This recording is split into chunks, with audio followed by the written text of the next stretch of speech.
Well, good evening, viewers. Welcome. We are here at Abbotsford Curling Club for the 2023 BC Men's and Women's Club Championships.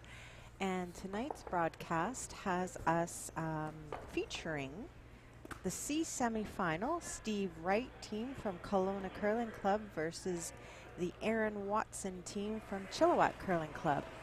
So we're just getting underway here, first end, and it appears that Team Wright has the hammer. You are joined by Shannon and Dean Jonice. This is our third broadcast, and we hope you enjoy our commentating this evening. Yeah, we just like to set the expectation level quite low out of the gate, so I think we've established that. All seriousness, it is our third broadcast, and it's been quite enjoyable so far. So you see the center guard going up right away here in this first end. So we've got two very experienced teams here, and we're going to probably have some rocks in play this game, Dean. Yep, I would expect to see lots of rocks in play as well. I think that's the theme on most of the sheets and most of the games, which is nice. A lot of these teams are familiar with playing a lot of rocks in play, so it yields for a lot of nice shots and opportunities, and we'll watch and see how this one unfolds.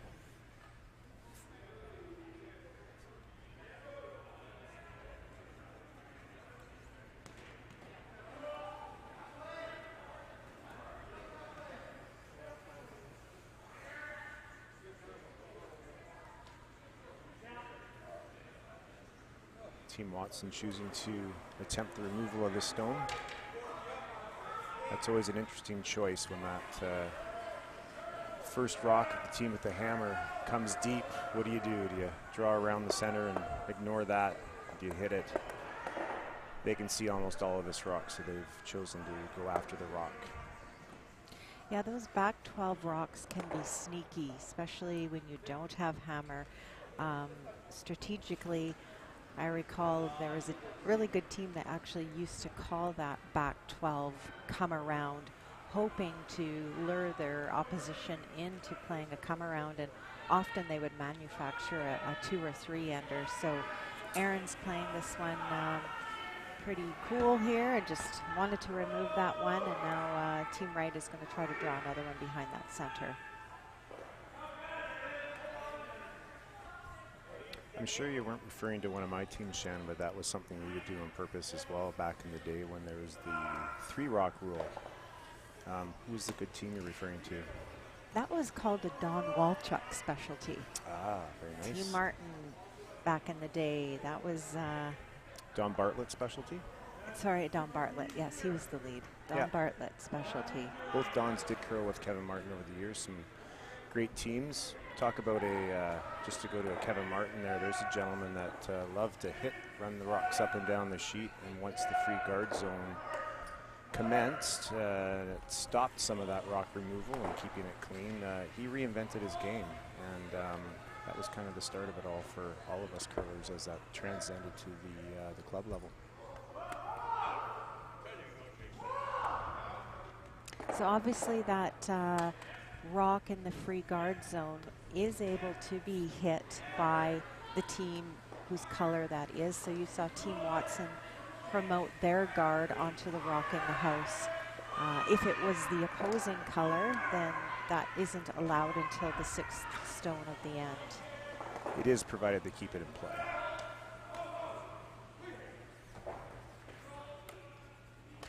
Shannon, do you know, are they using the center line rule in this competition?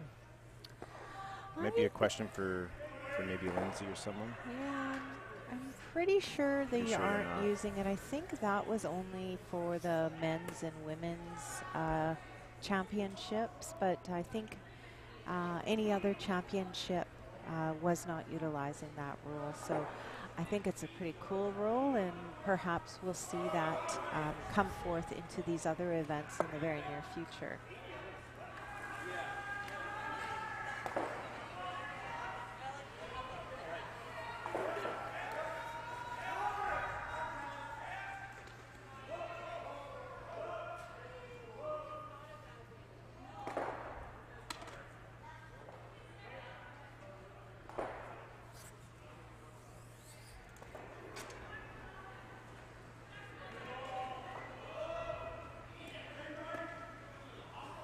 So seeing Team Wright has the hammer here, they're electing to remove this center guard, try to keep that 4 foot open in the case that they are forced to draw to the 4 foot for their 1 point. So they're just electing to open it up, perhaps roll as a corner guard and set something up offensively more on the outside of the sheet. Yeah, for sure. It's the perception is that it's a little more of a safe call, but that center guard was fairly tight to the ring, so maybe more than safe call, it's probably a smart call. We do know this game is a C event game, so this would be the type of game where maybe teams might be, I don't know, perhaps a little more cautious in the first stand, not to make any mistakes until they're comfortable with the sheet of ice. Yeah, for sure. The winner of this game obviously advances to the C qualifier, whereas the loser will be heading home. So definitely lots on the line. They get a direct trip up to the lounge. It's a great come around by Team Watson, forcing Steve to play this run back. Seeing some good curl on this sheet. Last night we did showcase sheet D that had a little bit less curl on one side than the other, so it'll be interesting to see if sheet E is quite consistent curl on both sides.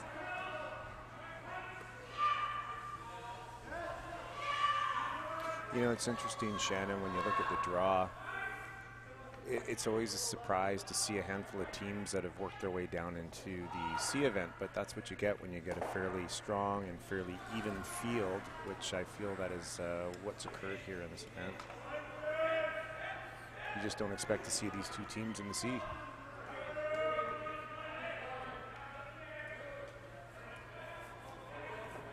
So Team Watson is looking to replace, put back that center guard that Team Wright removed. So they are going fairly hard to try to get that extra curl to cover shot rock. I do not believe it did cover. It was a great look from the thrower's perspective. So it is wide open. So Team Wright is going to look to play the hit and roll behind that corner guard.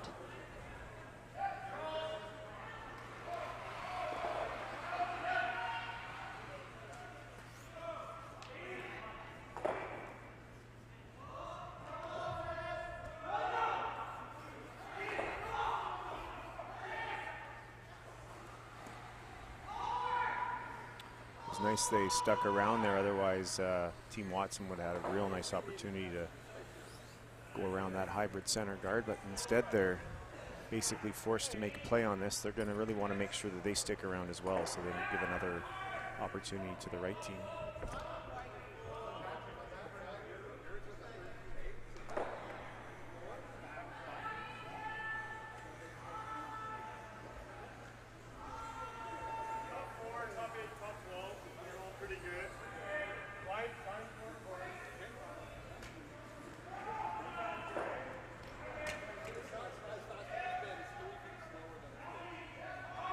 Looks like the brushers or the brusher is going on this right now. It appears to be curling quite a bit. And that's a unfortunate miss by Aaron. I'm sure he isn't going to be happy with that. I think Aaron felt like he threw it actually fairly good, and from my vantage point behind the sheet, it looked like he threw it like he wanted to on his line. But I feel like the weight was down just a little bit. Once the rock got down there, they realized that it wasn't thrown quite as hard as they wanted to. Yeah, and with that fresh pebble out there as well, you know, it tends to catch the curl a little bit more. So when you are playing out there on the wing, you do want to make sure you keep your weight up and on those hits.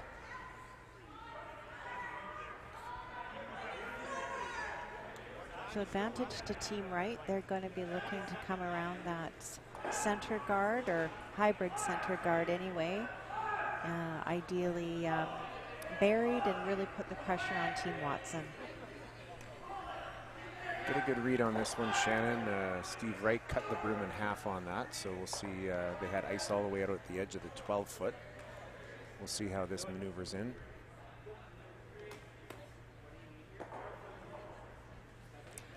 It's excellent weight control in the first end. You want to make sure that you don't slip that behind the tee line, or else that gives Team Watson a little bit of an out. So they managed to navigate that right to the top 4 foot and again really put the pressure on Team Watson here in this first end. Yeah, and because they can only see about a third of that rock from the hack, it actually overcurled a shade on the center line side. It's actually still covered enough that Aaron's going to use his dress rehearsal from his first one to use that information and and play an open hit on this one to play it safe and concede a deuce.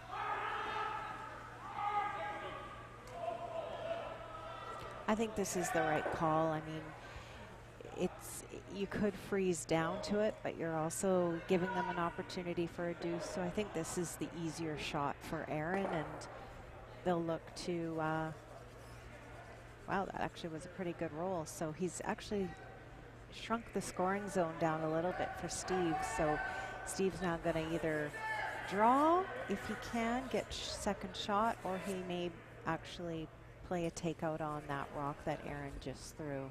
Yeah, actually, it's ended up in a fairly awkward spot for hitting because it's kind of crowded on each side by each side of the rocks. So looks like Steve will be looking to throw a very similar throw for weight on this next shot and draw near the tee line for his deuce. Yeah, I like this call, Dean. I mean, you're not thinking you have backing here by any means, but you know, with that ice, and if you throw it in the ballpark, your sweepers can navigate it and communicate accordingly what the weight is like, and if it happened to be a little up, they do kind of have a little bit of backing there if required. I haven't had the privilege of watching Steve Wright play very many games, but I know he wins a lot. And you can't win a lot if you don't have excellent draw weight as a skip. So these kind of shots are ones that he likes to play, that's for sure. Sweepers are going really hard on this one. It seems to be catching that curl early, and I don't know, Dean, you might have just jinxed him on that. The commentator jinx. It's not the first time. Third broadcast, and I think I've done it about 4 times. So it's nice to know I have that much control behind the microphone. Yeah, a little bit of a mistake by Team Wright there, but you know, they got their 1 point, and they'll head on into the second end with a 1-point lead. Team Watson now with hammer. Interesting point to what you just said as well, Shannon, that he did have a slight opportunity to utilize some backing. It wasn't the perfect scenario for backing, but there was an opportunity for backing. If he would ice it for the backing, then the tolerance would have been to be on the stronger side on the weight rather than the late side.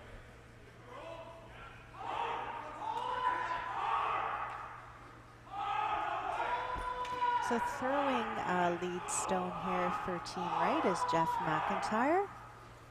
And I think he'll probably be asked to play either a tight guard or bring it in the house. I think they're maybe electing to call a tight guard on this one. Looks like it's got some wheels though, so they're wishing it to stop. Never a doubt.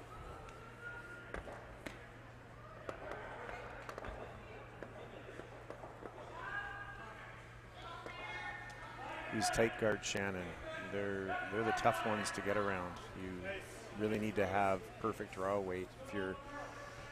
If you don't have enough ice and you throw around top 8 weight, you're usually going to get really close to that tight center guard. So we'll see how they do on this. Well, looks like he's got lots of line here, Dean, which then kind of leads me to believe maybe he's a little heavier in weight. Yep. Looks like this one is sliding to the back 12 foot. So Aaron is going to now really look to apply some pressure and play a come around and ideally be top 4 on this one. This is a bit of a replay of the first end, but a different tactic now being employed. Steve Wright's team is choosing to draw around.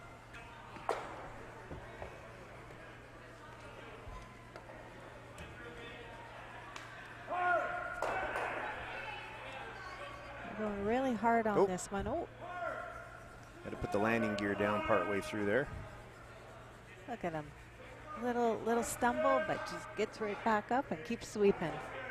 Yeah, he looked like he was okay. I'm sure he's fine. If he didn't bruise a kneecap, it might have gently bruised the ego. Feel like some pretty good spirits. That rock got about a third buried, Shannon, so this isn't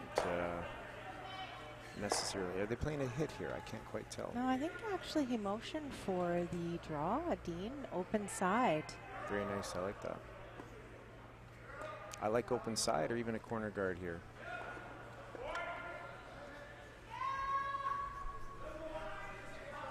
If they ever wanted to get that even with the red one, they might set up a double opportunity on the next shot and have two buried behind that center guard.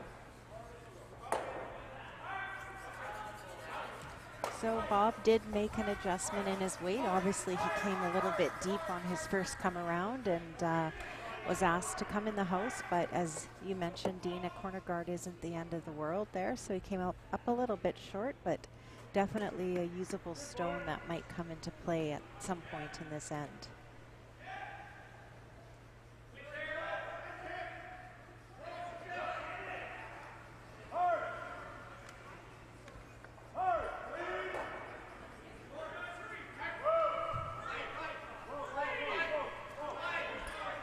You can see the teams are getting ready to throw their stones.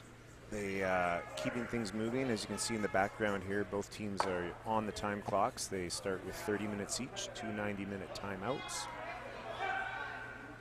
And as you were alluding to yesterday, Shannon, that's called thinking time. I think most of our viewers might be familiar with that by now, but it obviously keeps the pace of the game flowing, and which is a lot nicer for the viewers to enjoy the game.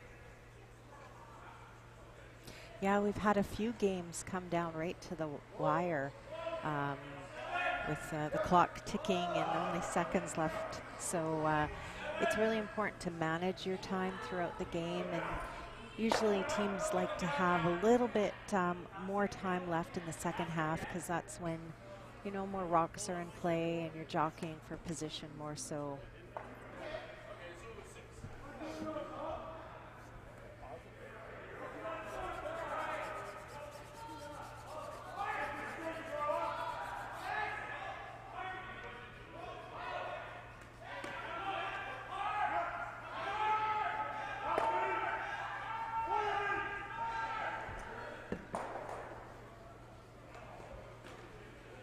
So it looks like Steve is asking for the guard to be replaced here on this shot.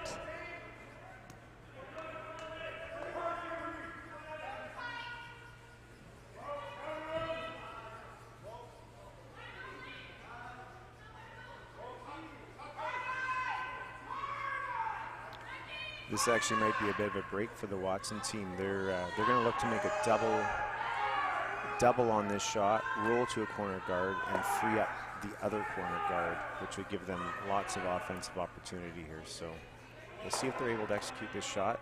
The audible would be to make the double on the back red one as well. Yeah, there's definitely a few options here, and we'll see what happens.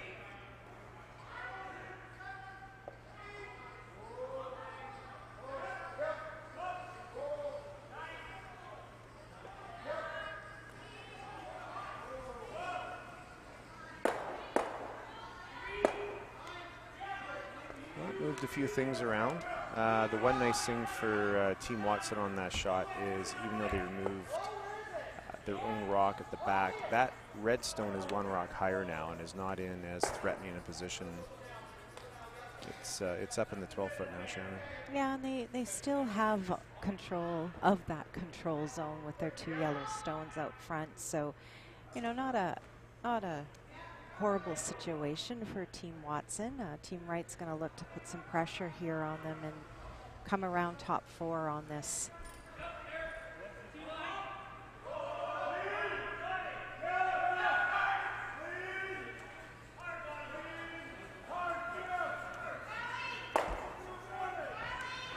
Going pretty hard for weight on this, Dean. Squeak it by. And just a little bit of a rub on it. What I do like seeing here is they definitely are engaging their sweepers and you know, having them involved in these shots. It's easy to throw up weight on ice when it's, or up weight with your draw weight on ice like this that's so keen. So it is nice that they are utilizing their sweepers and getting those rocks to the top of the house. You're looking to move some granite here, Shannon?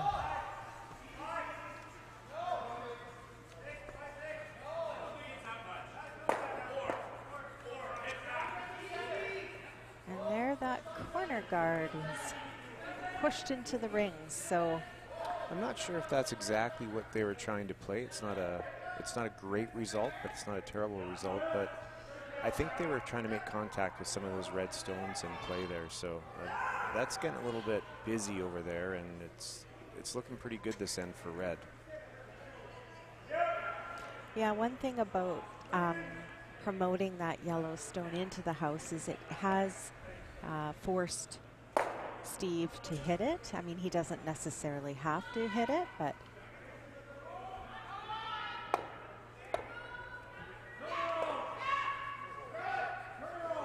now they're trying to get it to curl over there.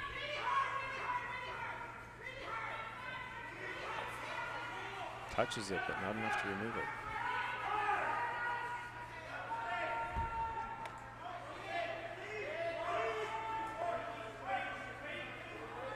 so Aaron is definitely going to be looking for a double on this shot.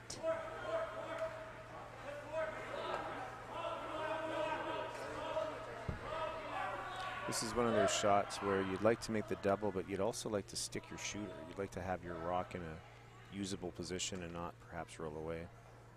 They caught that Brooklyn style for all you bowling pinheads out there. Catching that rock on the, curling across the face of that one and getting it on the opposite side. You familiar with that one, Shannon? I've never heard of that before. And I got a funny announcer look from my wife there. She was wondering what I was talking about. It's when they go to throw a strike and they want to hit it in the pocket on the one side, but it overspins and hits on the opposite side of the head pin. So. I had no idea you knew so much about the terminology of bowling. Once I got cable when I was a kid, I watched it a lot.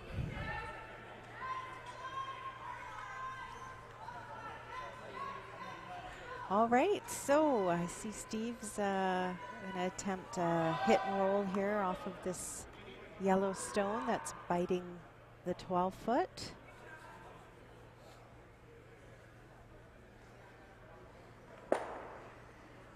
You know, when just a few half shots are not full makes, and you know, Team Watson was at one point looking at 3 red stones, and now they're looking to play a double here to be sitting 2. So just shows you how quickly an end can turn around. 3 rocks ago, Aaron Watson wasn't expecting he'd have an opportunity to make a reasonably easy double. It's not a gimme, but he sure wasn't expecting that he'd have this shot to lay 2, I don't think.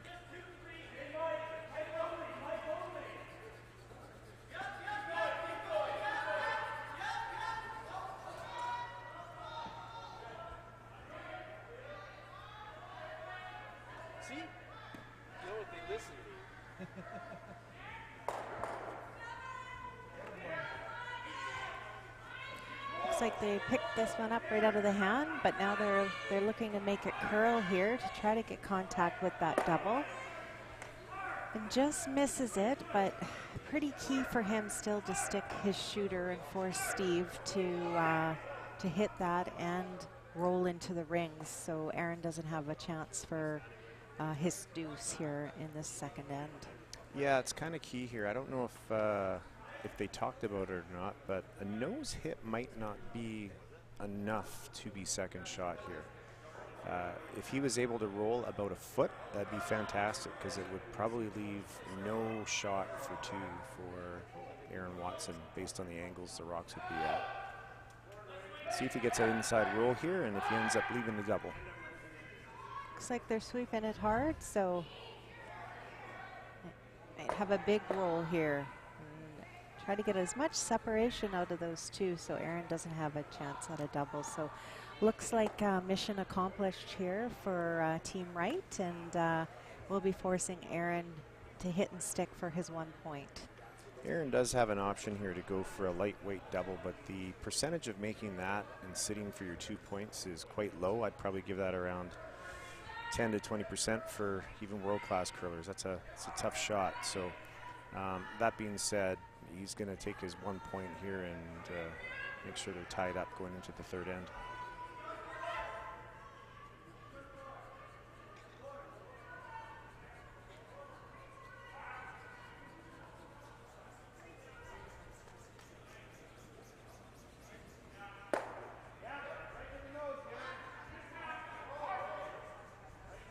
Looks like a good one coming in here.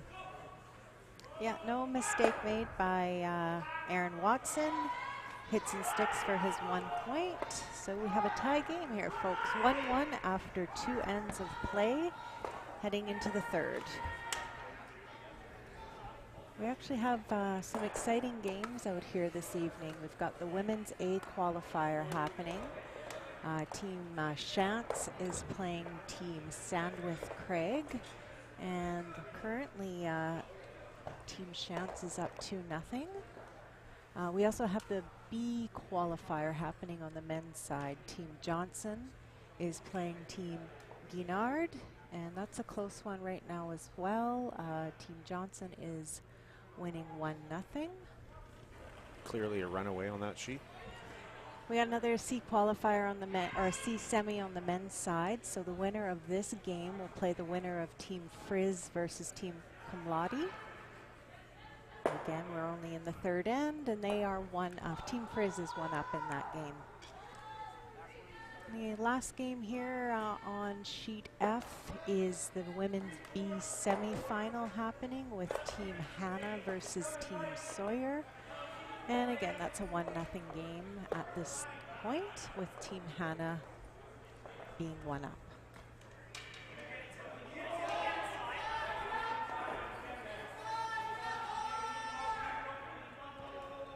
So it looks like this one, did it slip into the house, Dean, or did they sweep it there? Shannon, I was making sure that you were pronouncing all those names accurately, and I wasn't even paying attention. I'll try to up my game for you here. I'm assuming they probably were playing a tight guard and it maybe just slipped into the ring. So I would agree with that assessment. Team Wright was looking to hit and maybe roll a little for a corner, but they rolled out. So Team Watson here is going to look to put up another guard. You know, all these years of watching Aaron Watson playing lead on great curling teams. He's been to the Brier. Should have had an All-Star Lead Award. Should have been a first-team All-Star Award. I think he curled 93% for the week. A couple or a few percentage better than any other lead, but it's kind of neat seeing him skipping here and seeing that other side of him. I'm sure he's really enjoying himself and all the variety that you get at the skip position. I think playing lead makes you an amazing curler, and I'm sure, as you know, draw weight is so key, and that's something that you really learn in the lead position. So, you know, Aaron playing skip out here, as you say, he's played with a lot of great skips and great teams. He's probably very solid on the strategy, but even more solid on the weight control.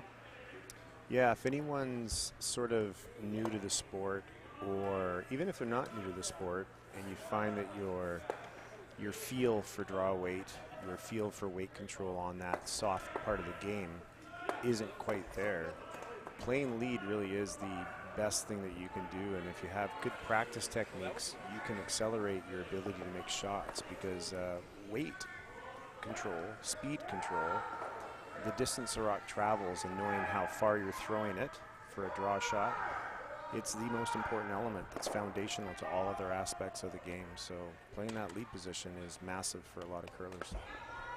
It's a nice hit and roll. I think it's kind of peeked out the other side here. I think Steve could probably play hack weight at it if he elected to, but looks like maybe, yeah, I think that's what he's playing, Dean. I think he's going to play hack weight, knowing that if they happen to rub that front guard, it's not the end of the world.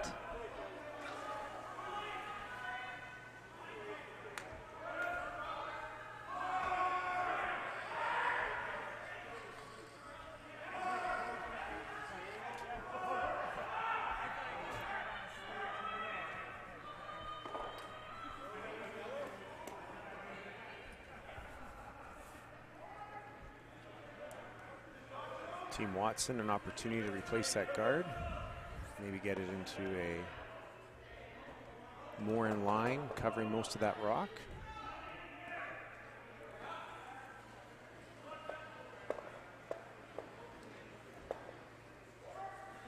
This is another shot, Shannon, that I think a lot of teams maybe don't excel at as much as they could.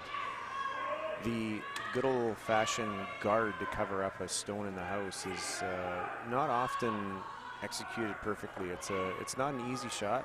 You want to get your line just right, and your weight's got to be fairly close, and they've done a pretty good job on this. I think most of the rock is covered, but it's an underappreciated shot sometimes. I remember when I played a lot of key games, it always felt good as a skip to be throwing guards. Usually meant you were playing quite well. Yeah, if you were protecting your own stones at the end of the end. Yeah, it usually meant your team was playing really well for you and giving you an opportunity just to throw those guards. So Aaron's going to look to replace that guard again. Maybe indicating for it to be a little bit tighter to the house.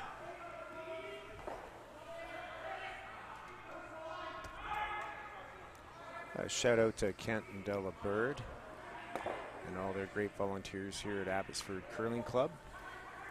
They always put on a great show here, no matter what the event is. They put on a lot of events, and it's always a fun club to come to and enjoy the action here.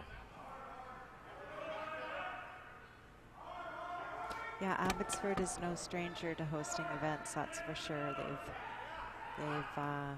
They always do a fantastic job, and they have a great volunteer base here at Abbotsford Curling Club, and this event is being chaired by Deb Sands, and she's no stranger to chairing events, and have to give her some kudos and a shout out. Shannon, you're seeing the same shot being called again as a few rocks ago here. They're playing hack weight again, but they asked for more ice. Last time they chunked that guard pretty good, so they've learned from that. They give a few more inches ice, and this time they make it by and they get the hit. More importantly, they stick around in the rings.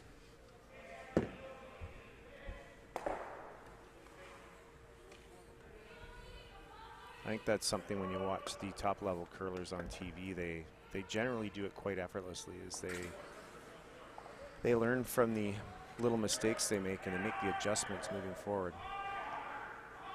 Usually the teams that do that the quickest catch on to aspects of the ice, and they provide more opportunities to make shots as the game goes on. So you're going to see Steve come up and, well, he was going to peel, but his team feels that no time like the present. Let's come around. So you'll often see teams, you know, maybe later on in the end, decide to just peel the front, take the blank, have hammer coming home in the even end. But you know, this is a sign of a team that has confidence in their draw weight, and they really want to go for their deuce in this third end. And I think tactically it's a good opportunity. It's thirds last stones. You got 3 rocks to their 2 rocks. So if If you get 1.5 decent position here, it really puts the pressure on your opponent. And it's always nice when your front end or your third changes the shot and they make it. Well done. Only showing about half a rock here, Shannon. This is no gimme. I think Aaron might, I see he's just taking a little more ice. It looked like he was just gonna rip it out of there, but maybe he's taking a little more ice, and I think he's gonna try to stick around and try to neutralize that guard.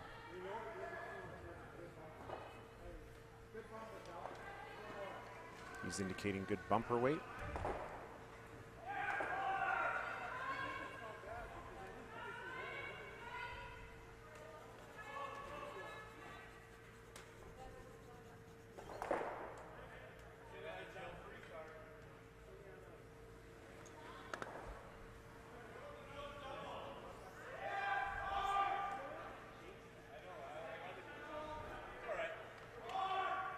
They got on this one right out of Aaron's hand. We are directly behind the sheet, though. I thought he threw it really well, so maybe a little bit of panic there out of the thrower's hand, but nicely called. Sticking that rock was pretty critical, so now they're going to force Steve to either hit or draw, and he's going to draw. I think you're right too, Shannon. I had a pretty good vantage point of that, and I thought Aaron threw that beautifully. He threw it nice and clean, and I think that he'll get the confirmation when he gets down there that everything was really good about that. I see now they've elected to hit, and I'm in favor of this call. The key obviously is to stick your shooter. If you roll out, you give Team Watson an opportunity to come behind that guard and potentially steal or force you to one. So I do like this call, but again, you got to make sure you stick your shooter. Steve saw a couple of rocks come down here in the first end as well, so you'd think a fairly good idea of how it's going to be running here. But like you say, he's going to want to stick that shooter. And he didn't borrow much ice on that. Nicely done, though. So I think we're just going to see Aaron hit this one as well. Try to roll a little bit into the center rings and just make that roll out a little bit more difficult for Team Wright.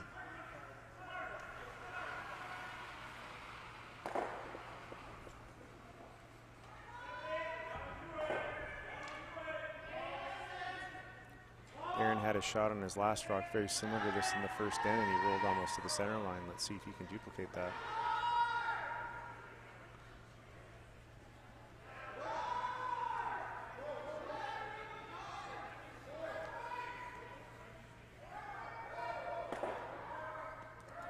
Nice shot.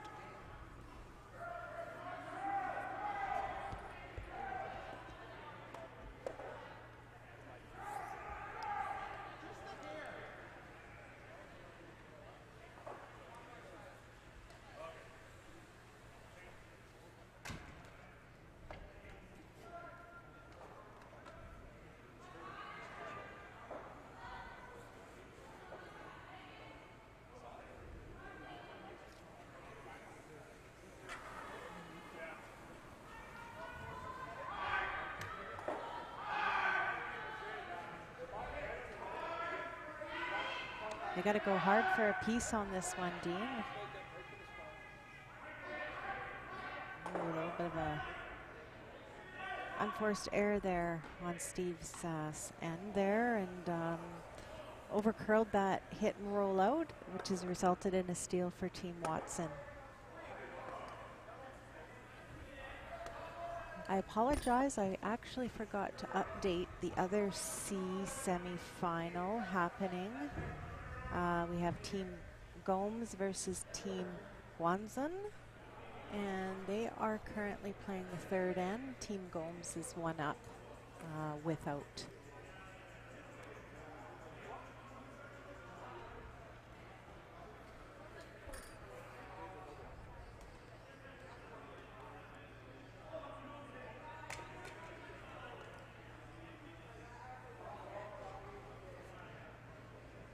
This is that moment where Mr. Wright's going to have to park that last shot.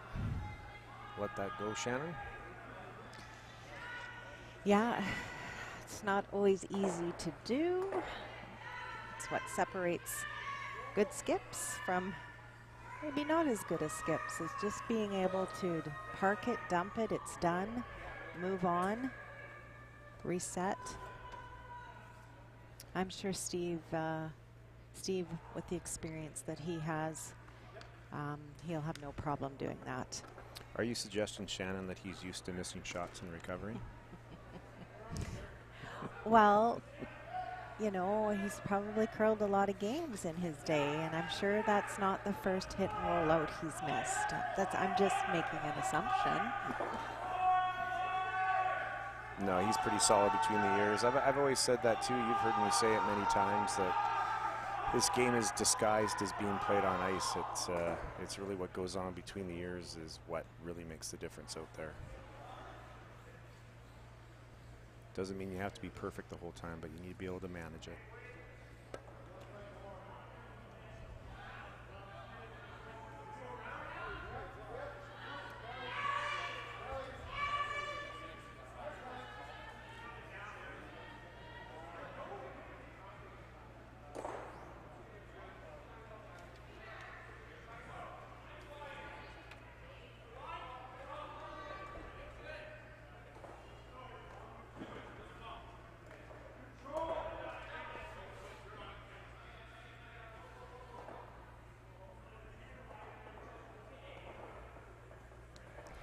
So I think Steve is going to look to maybe play a hit and roll here.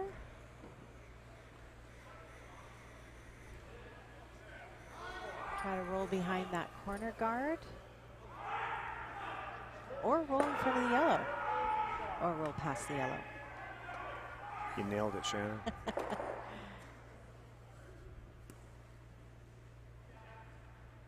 Aaron's not minding this at all. He wanted to neutralize that corner guard by keeping some rocks in the middle. Key here is not to roll out Shannon. If he does roll out, you might even see Steve just draw one and ignore that Yellowstone and just draw one right around the corner. Especially if he's gently on tilt, he might be a little more aggressive.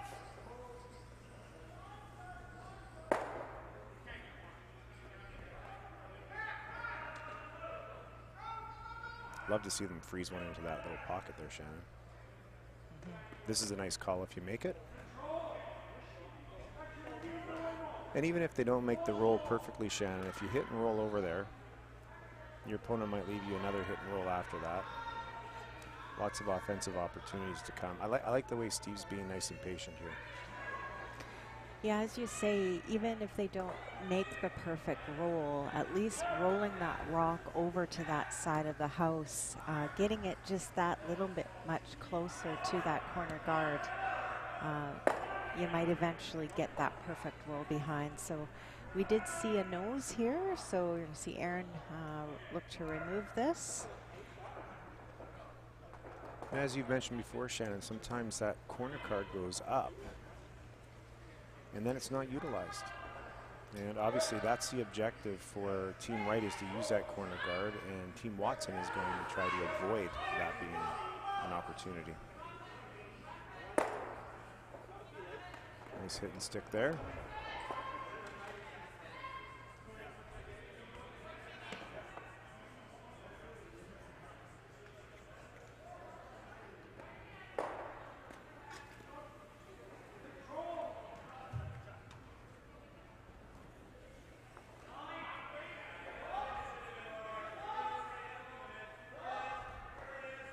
We have a couple of crooked numbers going up on the boards out there on sheet A and sheet B, Shannon.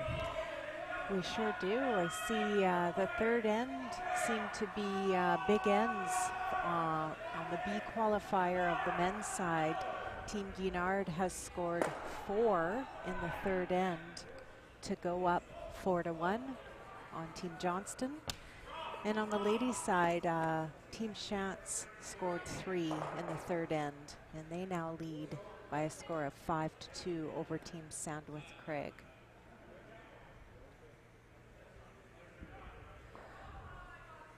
The hit parade continues on our sheet.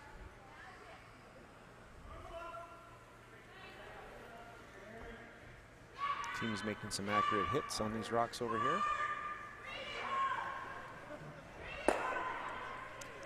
Now you might see him go around the corner. I'm not surprised he's hitting this one, Shannon, because he's going to move his rock higher in the rings. If he gets the roll, that's great, but you hit this rock, you get it higher. And if you end up nosing it, your opponent might nose it. His rock's out of the rings, and then you can go around the corner as well. Lots of different things that can happen here.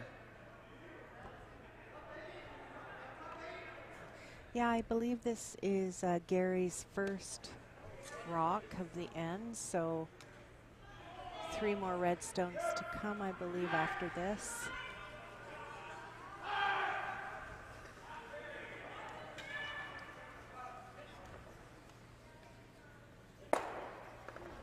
Well, no, a little bit over there, getting closer. Aaron's going to look to hit and roll back to the center, though.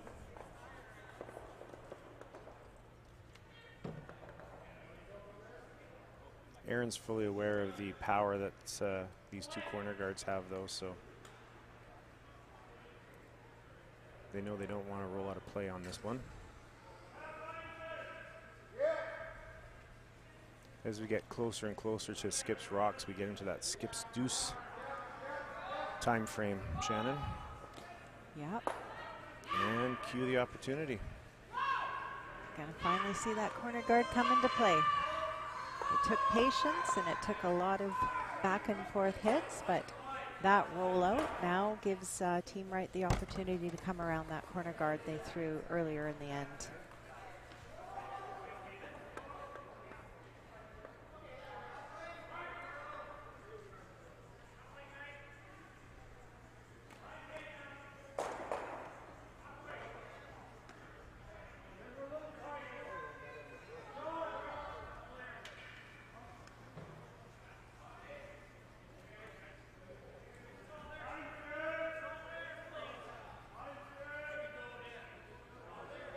Hearing that the line is good. Let's see what the weight's like. This should hang around, Dean. Looks like it's a pretty good shot. I don't think he quite got buried. Very close. I'm a little surprised that the sweepers didn't stick with that and try to potentially get it a little more covered. Now, from the vantage point on the screen from that other angle, it looks fully buried. And you get a little bit more of an angle on this vantage point here. That rock is actually exposed a little bit, Shannon. Yeah, and with such a nice surface here at Abbotsford, you know, you showcase a little bit of a rock. With this curl that Kent and his team have in the ice, you definitely can get to that rock. And I'm sure Aaron would like to stick a shooter on this. We'll see if he's throwing light enough weight to do that. He's got a little bit of ice here, so I'd expect he's trying that. Maybe that bumper type of weight.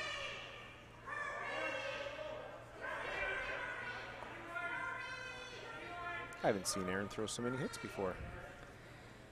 And Aaron's not going to be happy with that. No, that's a bit of a shocker for him for sure. I think just a combination of a little up weight and maybe just didn't quite get to the broom on that one. Well, this no longer can be a Skip's deuce. This could turn into a 3-spot, Shannon, or as you like to say, a 3-ball. Yes, we saw a few of those last night, didn't we, Dean? 3 balls galore.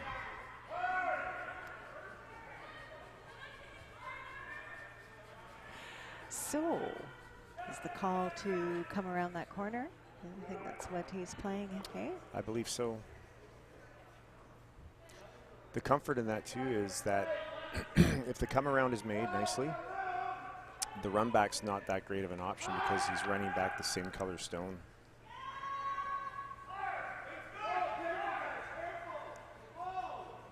They might try to make this go around theirs if they can now.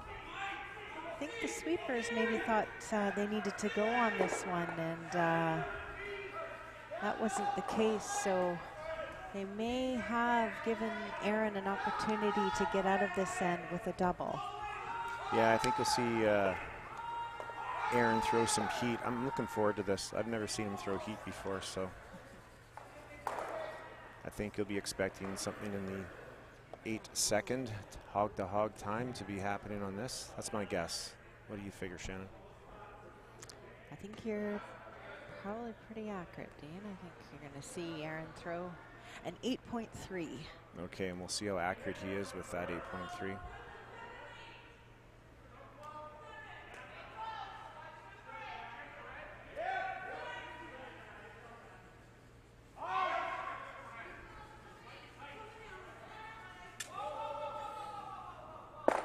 Well, I got to tell you, there was no announcer curse on that one, Shannon. We got an 8.3 on that. Yes, we did. I knew you needed an 8.3 to make that shot, so I was figuring if he threw an 8.3, he was going to make it. You're an incredibly good curler on the ice, but you might even be better on the warm side of the glass. All right, so you're going to see Steve throw this one through to retain the hammer going into the fourth end. So they'll be a little disappointed that they didn't score their multiple that end, but they definitely were patient and got something going, so they'll look to do that again heading into the fifth.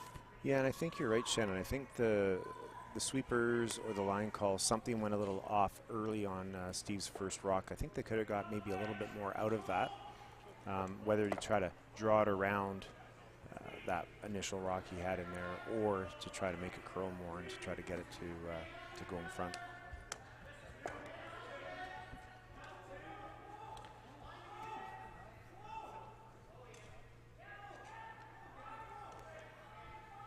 So we are heading into the fourth end break on our sheet. So we've just gone over here to sheet D. Sheet D is Team Gomes versus Guanzin, and it's a close game over here. We've got 3 points on the board for Team Guanzin, and Team Gomes has hammer here, 1 down. This was the forgotten sheet, Shannon. Yes. But I will not forget to say hello to Arlo and Gibson. Arlo and Gibson, your dad says hi. Hello, Arlo and Gibson. Now, where are his boys? I think 2 of them are in Kelowna. One of them might be a chef up in some kind of camp up north. We got some heat coming down the ice over here. Let's see if lots of granite gets moved. Oh, definitely opened it up. It was a good shot.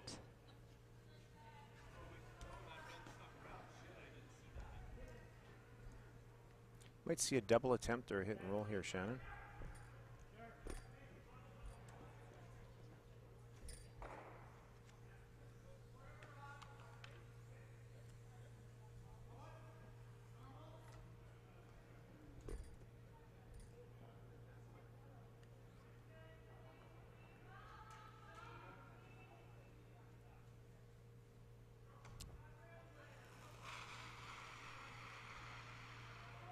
Yeah, we've got some heat for sure coming down here, Dean.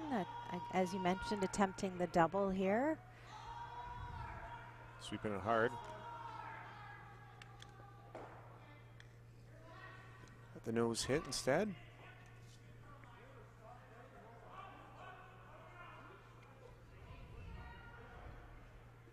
You know, it's a difficult situation for a chance for 2 for red here, because that yellow rock presents a little bit of a problem in front of it. You're not able to really hit it on the nose or the high side if you're coming at it from the intern side, and hard not to group your rocks together to leave an easy double. Yeah, for sure. That said, they're going to go for third shot rock here and try to keep this in the rings. A little bit of a miscue there, so by rolling out, it gives an opportunity here now for Team Gamzon. I like this call. I like the fact they're playing the angle run through, hitting their own stone first.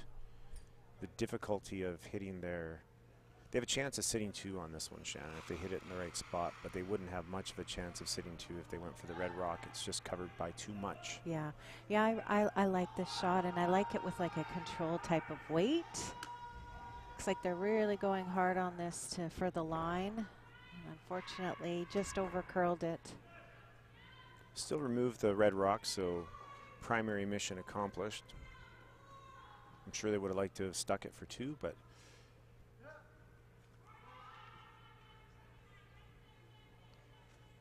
when we switched over to this game, there was lots of rocks in play. Now we're looking at a blank end.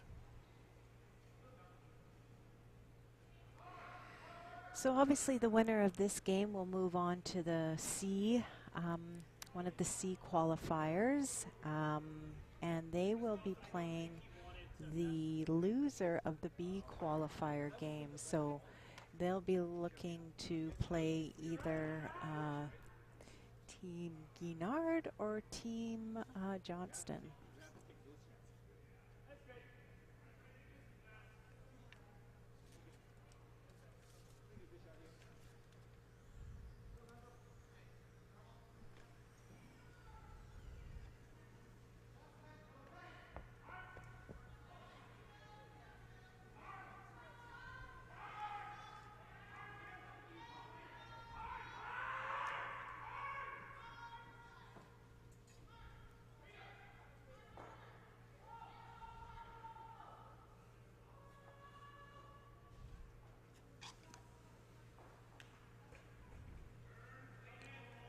Looks like they've wrapped up their break and the light sweep maintenance and a little fresh pebble around the hack, Shannon, on our sheet of ice, and they're about to get going again.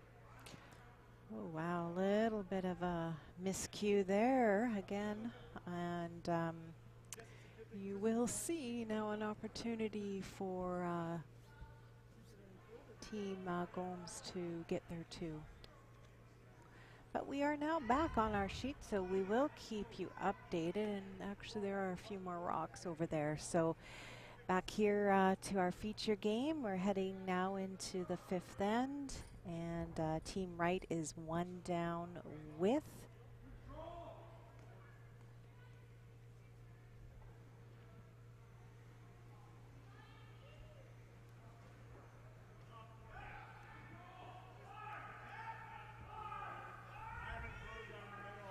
Sometimes you'll see this where the one team drew the rock into a perfect spot on their first rock. So with the 5 rock rule, I think you're seeing Team Wright make contact with this rock because it's in such a powerful position. And I could be wrong, but they may try to throw a corner guard up following this rock coming here.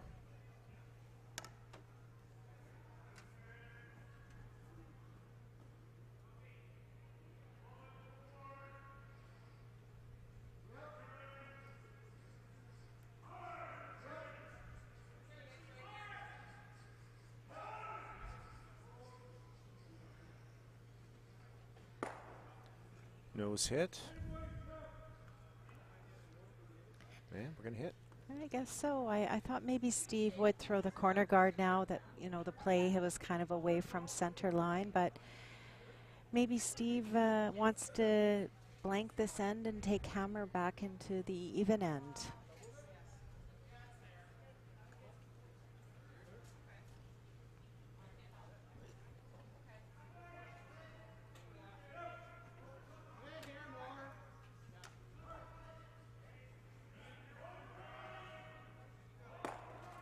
And if that is accurate, Shannon, which it probably is, that would leave Steve Wright's team 2 hammers to 1 if there's no steals.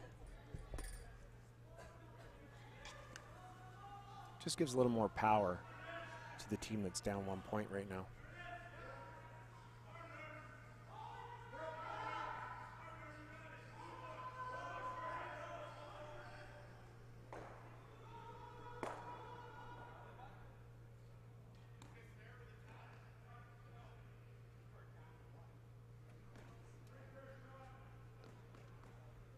All right, corner guard it is.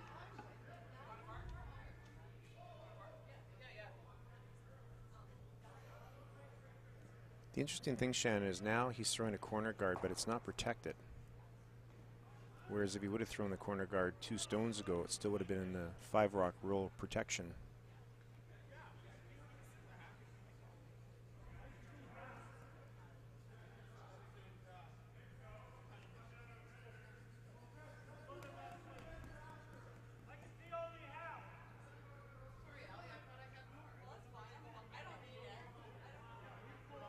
See Aaron going up and electing to clean things up here.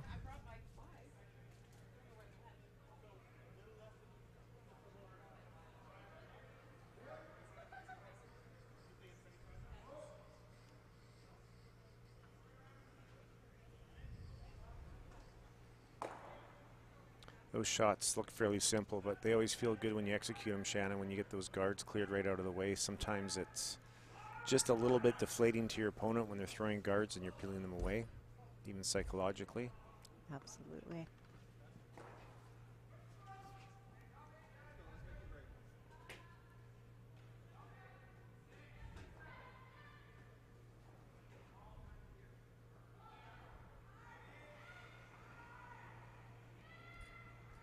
Steve is asking for these corner guards to the opposite side of the house or of the sheet than the yellow rock.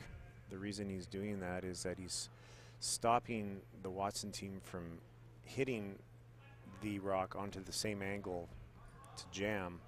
So he's making them roll their shooter further out of play. So it makes the peel a little bit harder in theory.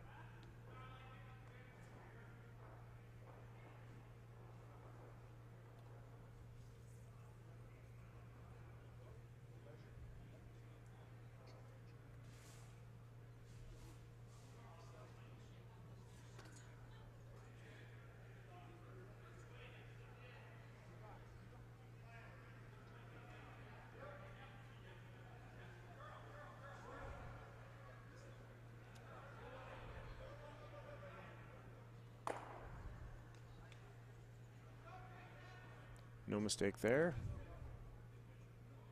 Nice peel.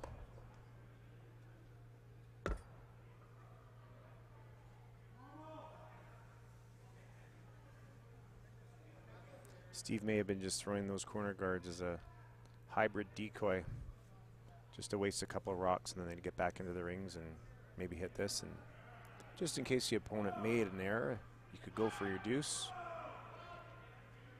Looks like they're ready to run the rocks through and go for a blank end here.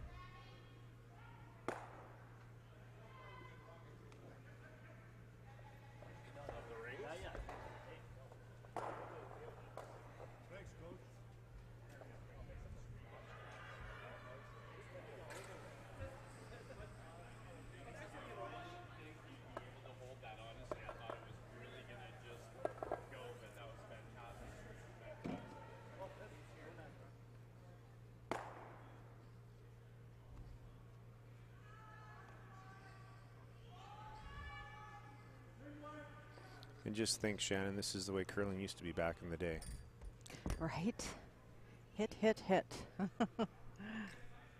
Well, I am pretty confident to say this next end we're going to see some rocks in play. So again, Steve's just comfortable with hitting this end out and as I said, taking hammer into the sixth end. The whole 2 hammers to 1 philosophy, and we'll see if that works out for them.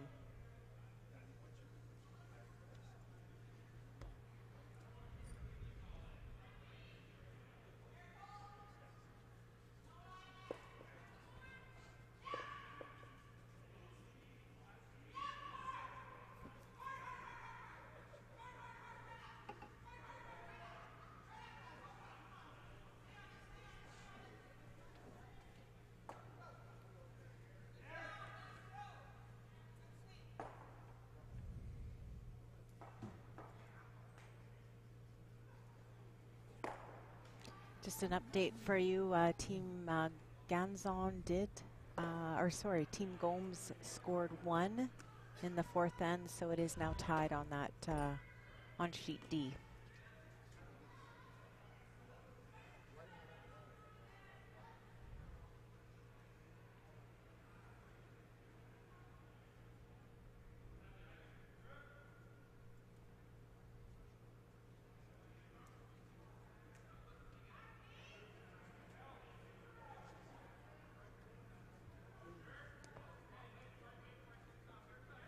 It's always nice to have a free draw to check out your draw weight.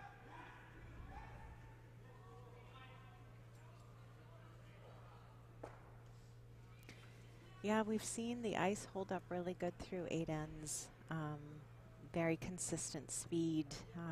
Didn't seem to flatten out the last few games we've watched, so that's always a treat for the players to know that that speed and weight doesn't really change from end 1 to end 8.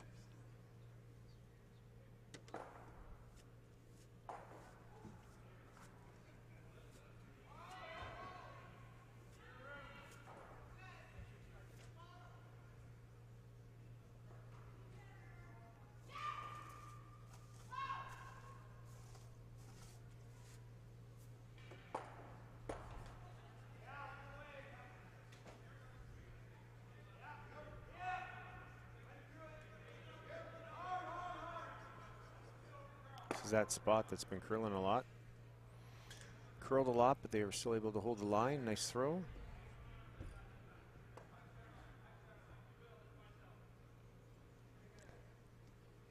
So Gary was just confirming with Steve which turn he wanted to throw for this hit and roll. So looks like he's elected to throw the in turn here.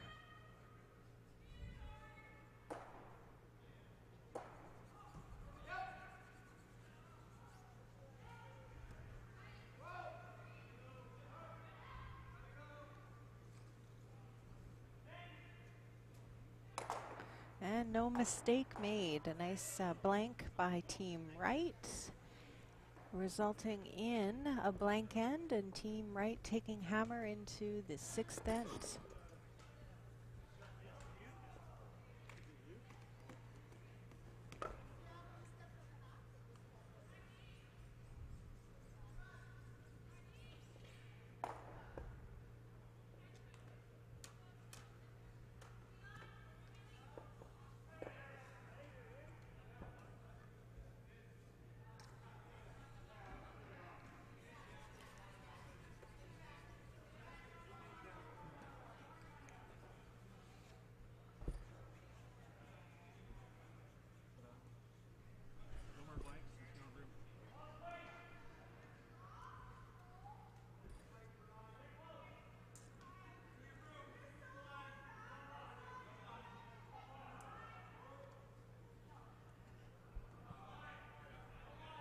So we're going to see Team Watson throw one here in the house, looks like, and I'm going to predict Steve's going to throw a corner guard. What do you think, Dean? What do you think? I really don't know. There we go. There we go. Nope, now he's calling a hit. See, he didn't know either. It's just in that good spot, Shannon, right up the middle.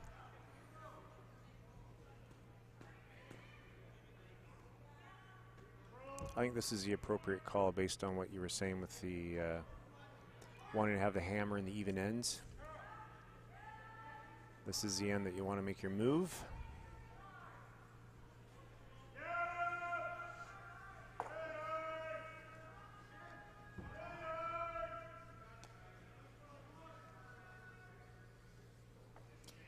Looks like this has great line and great weight. Always a good combo. Always a good combo. It also looks sweeper friendly, Shannon. Yes, also a nice feature.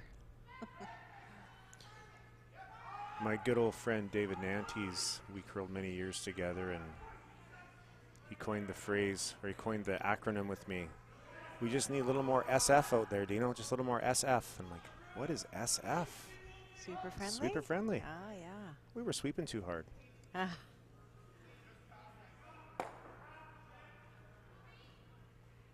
Looks like Team Watson's going to put up a nice guard here on their shot rock. So I predict Mr. Wright's going to come around the corner.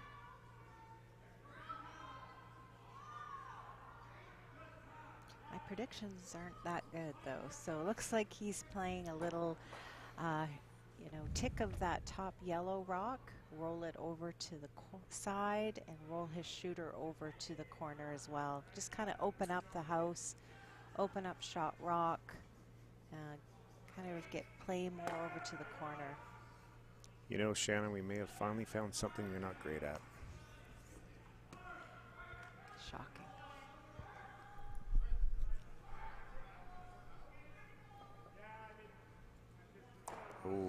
That is maybe the worst thing that could have happened. He barely ticked that center guard. So nothing much changed. Yes, he did expose that back yellow a little bit more. From my vantage point, they can see about 3/4 maybe from the hack, 4/5 at best. Huge opportunity.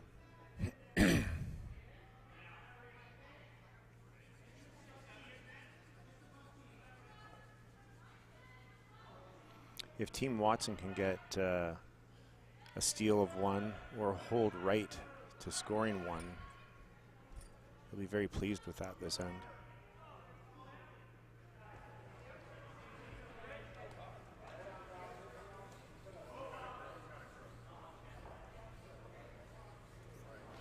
That rock maybe came in a little bit deeper than they were hoping for, and I think it's queued up the opportunity here for Team Wright to play a double, or at least nose that rock and have it in a good position.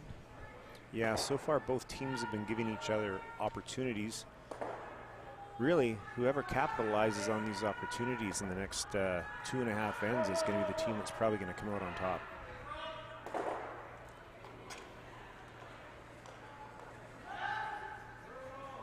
Trying to carve this over. They're going to want to keep their shooter. And they're not able to hold the shooter.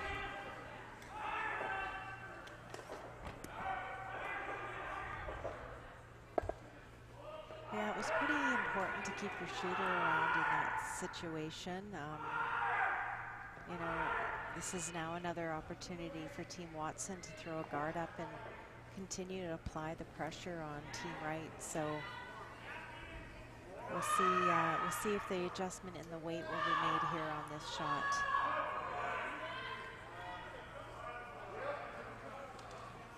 Looks like it's coming in, so they're playing plan B here, trying to come around. Again, another break, an opportunity here for Team Wright. All sorts of options here for Team Wright. They got to be feeling pretty fortunate right now that they've had these opportunities, Shannon. It's just time to capitalize on one of them. Yeah, it's really important to stick your shooter on this shot. So a nice control type of weight. If your line's close and you throw the right weight, you should get something out of this.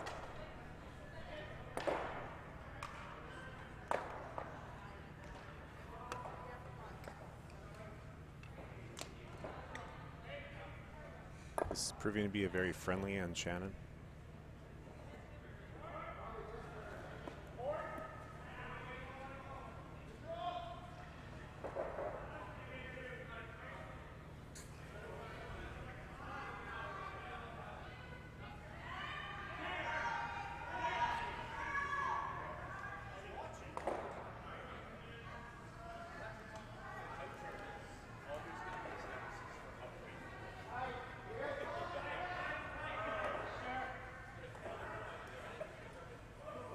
This one has tight lines, Shannon. I'm sure they're going to try to bring it into the rings because it's got tight line.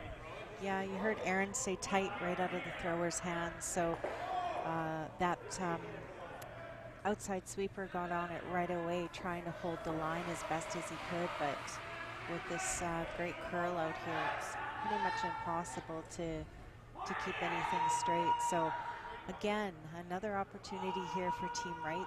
They need to capitalize on this miss by Team Watson. Yeah, the natural break point, or the time that a rock begins to curl as it goes down the sheet, is roughly halfway or shortly thereafter. That rock actually, Shannon, started curling right at release out of the hand. So I think it just might have been a bit of a soft release.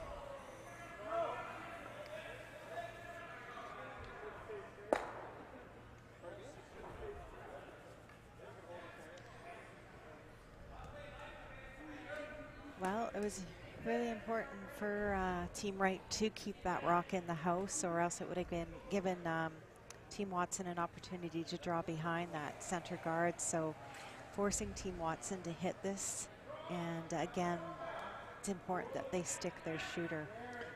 The great part about that shot of sticking the red shooter is it doesn't matter what Watson does here when they play this hit.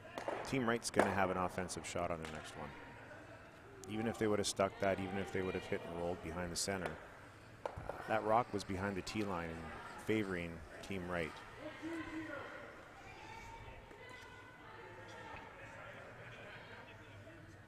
So this is slightly wider than the draw to the button path, but I don't think you're going to see it being any heavier out here. I think the weight will still be very similar, and the curl will be nice. So really important to get this into a good position, ideally in front of the tee line, so Team Watson can't freeze down to it.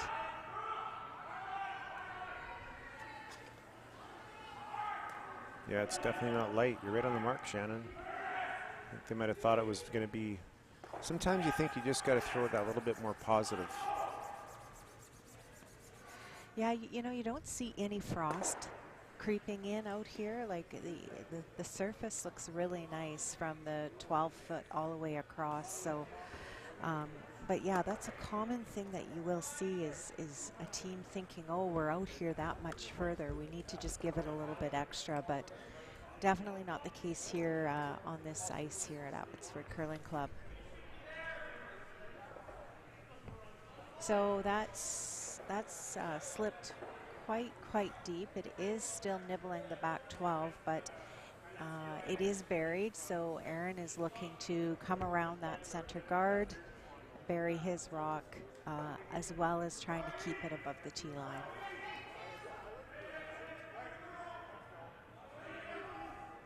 Well, Shannon, let's see if those lead drawing skills set in here for Skip Aaron. All those years of being a great lead. This should be a fairly comfortable situation for him. You played with Aaron, Dean. Did he favor his in-turn or his out-turn? I think the question was whether I favored his in-turn or out-turn. I can't remember which one he favored. I think I favored his out-turn. I don't think he cared. I think he was just really good with each, but I think that was more because of what I favored. You know, a person to probably ask that as well is Aaron's dad, Ken Watson. He's a great curler. He's won national senior championship, I believe. Always a strong competitive curler from back in the day.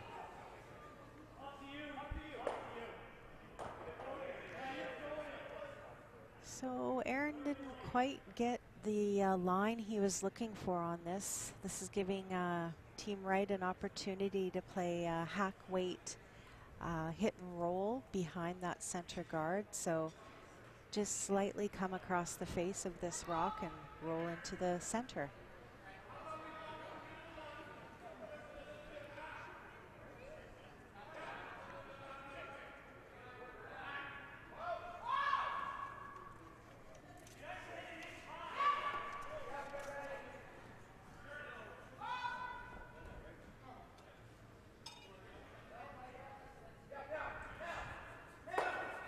Close.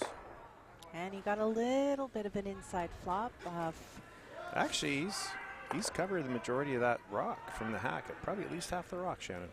Yeah, Dean and I are actually sitting directly behind this sheet, so Dean can kind of see past the monitor here. It looks like it is about half buried, Dean. Yeah, it's pretty close to half buried. And of course, it looks way more buried because that guard is tight. There's not a lot of room to throw soft weight to make that hit either.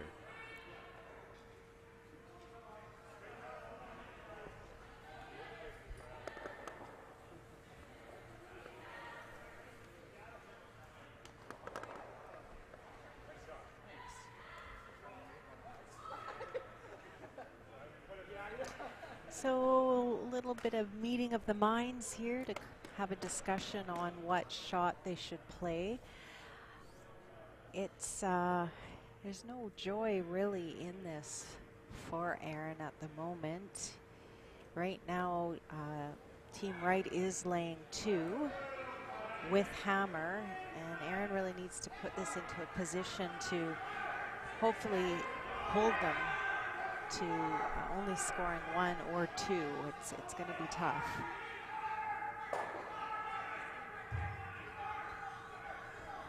What do you like here for a shot, Shannon? Well, I was kind of looking at the run. You know, I don't mind the out-turn draw either, Dean. That's what I'm looking at. If you know the ice and you know the line, you could get one shot rock buried with almost no chance at scoring a deuce if he shot rock, and at the very least it would neutralize that back rock. That said, this could be made. You could get both reds out, or you could get this shot and you could hit it in the right spot, almost in the nose, and have yourself shot rock buried and behind your guard you just threw.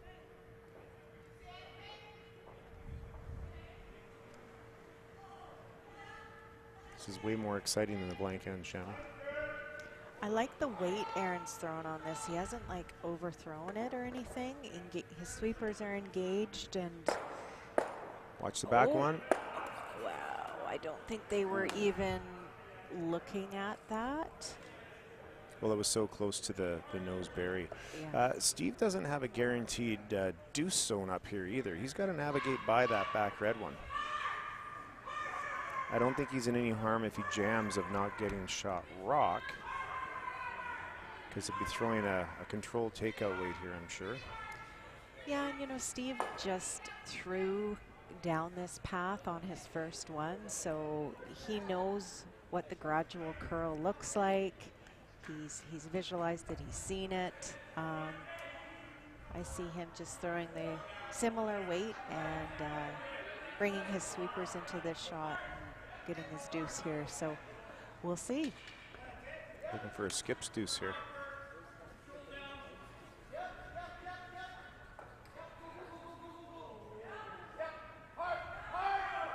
This looks close to the jam, Shannon.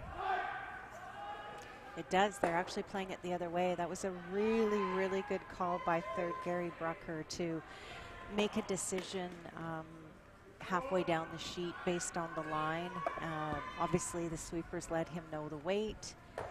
He made a line call and kind of went to plan B on that shot. So, well, and much to what you just said previously about a minute ago, Shannon, the fact that they threw a controlled weight that they could manage with sweeping, it really gave them a lot of area of that stone they could hit without rolling out, and just to make sure they could choose which side to hit it on as the rock came down the ice so as not to jam that back one. Nice deuce, nice patient deuce by Team Wright. It's been a while since they've been in the lead, since 1-0 in the first end. yeah, Team Wright is now 1 up without playing 7. You're definitely going to see a center guard go up here, really force the issue, force Team Watson to put some rocks in play. Hopefully forcing them to 1 is what Team Wright is looking for. But definitely putting this as a tight guard is key. If you put this one in the house, it gives Team Watson an opportunity to hit the end out, blanket, and bring hammer coming home.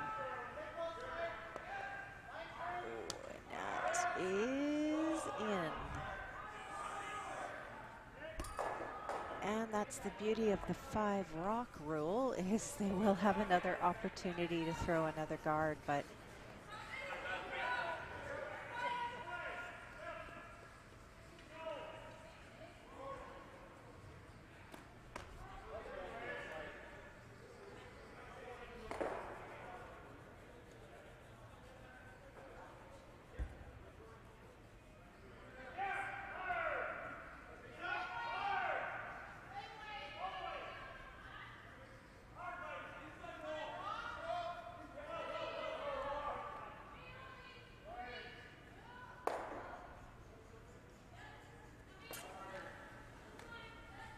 so Steve's asked for an out-turn tight guard here.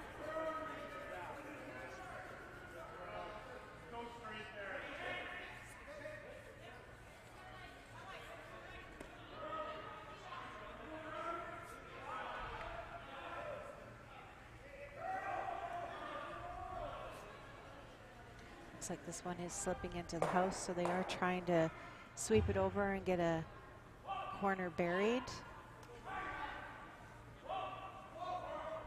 Aaron's looking at playing the hit here. That makes me think that he's keen to play the blank end or keep the blank end in play here. Run back would be the same thing. As a thrower, Dean, what would your preference be? Would you prefer to hit what you can see of that open one, or do you like that run back?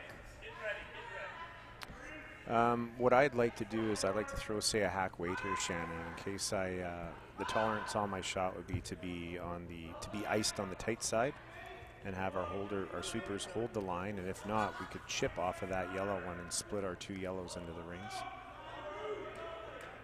I wouldn't want to be throwing a whole lot of weight at this shot. Looks like they're playing something similar to that. They must have been listening. Looks like they're going hard for line on this. I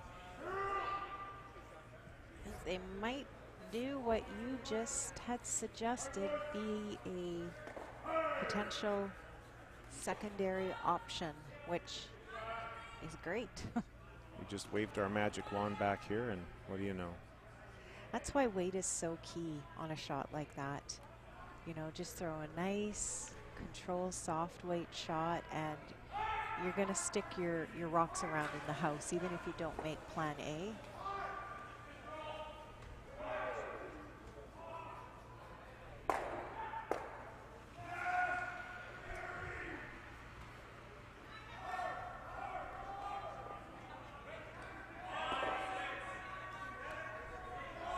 Team Wright gets us to stick in the rings, and again, the blank end is still an option here. I feel like Aaron's playing this, I wouldn't say maybe safely or cautiously, but I think he's playing this tight to the vest so that he can still have that blank opportunity.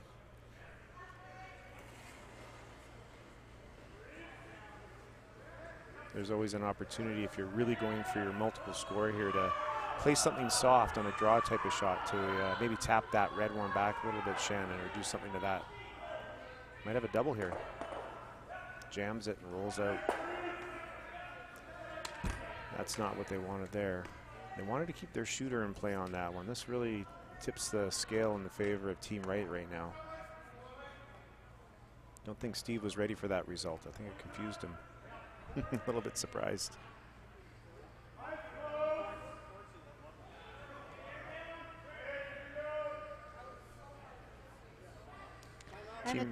Yeah, timeout here being called by Team Wright.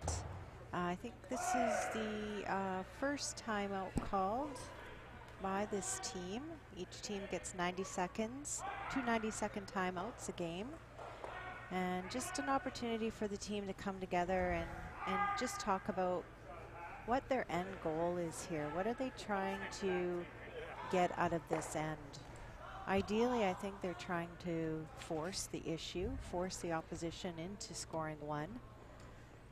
So I think they're just having a little huddle here and talking about how they can accomplish that.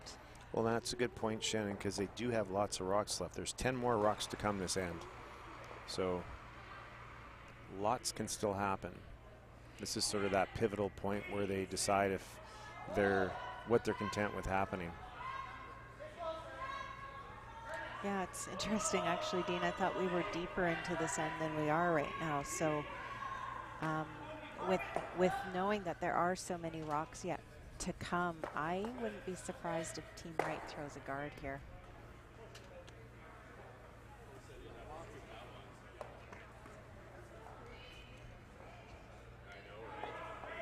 Looks like ice for the come around.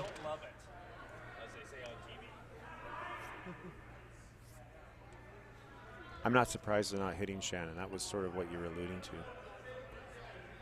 Yeah, they're just trying to Christmas tree this. Just bury a quarter behind the corner or the yellow, because that's not ice for the straight guard. So.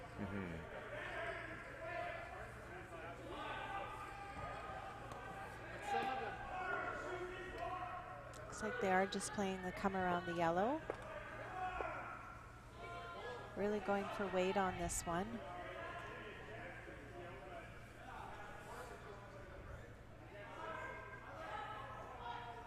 They won't be happy with that. Not only did Team Wright come up short on that, but really they've created what's another guard. It's like a double guarded scenario there. Those two rocks are acting like corner guards essentially. So I think Aaron's going to try to hit and roll.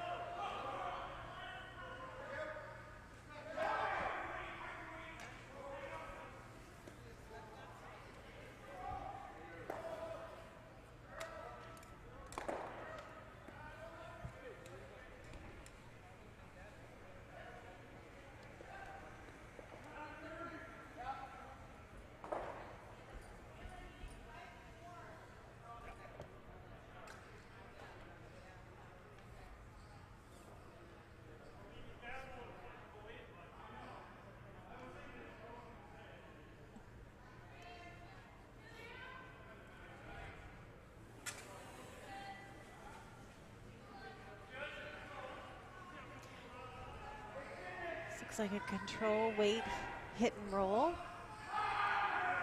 This spot does curl. They are playing the roll behind cover.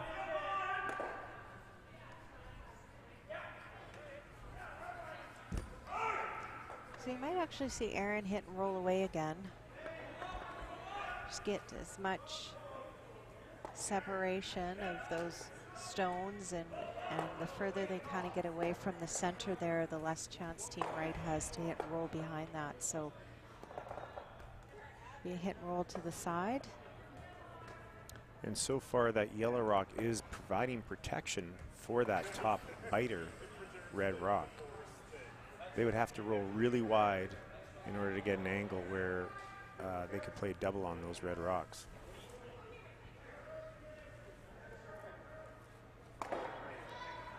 Oh, Steve, get in there. That was a I mistake. think they might have been crossed up on the weight on that one. I don't think they meant to throw that much weight. Not sure if the sweepers communicated that or not. Obviously, for those familiar with curling, the harder you throw a rock, the straighter it does run. And that did run a little straighter than the line call indicated.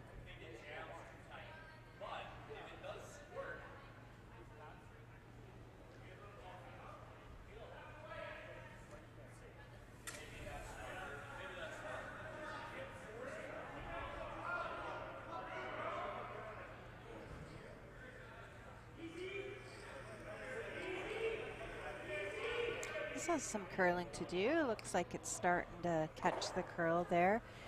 I really want to stick this shooter. And that's a bit of a break for Team Watson here.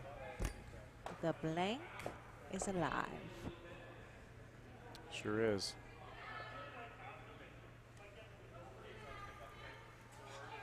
The score is so indicative of strategy here. If Watson was down 2 or 3 points here, they would be drawing around this red rock to try to generate some offense. But because they're only down 1 point, they're looking to blank, and they're going to have to work really hard for that blank. Tough miss right there.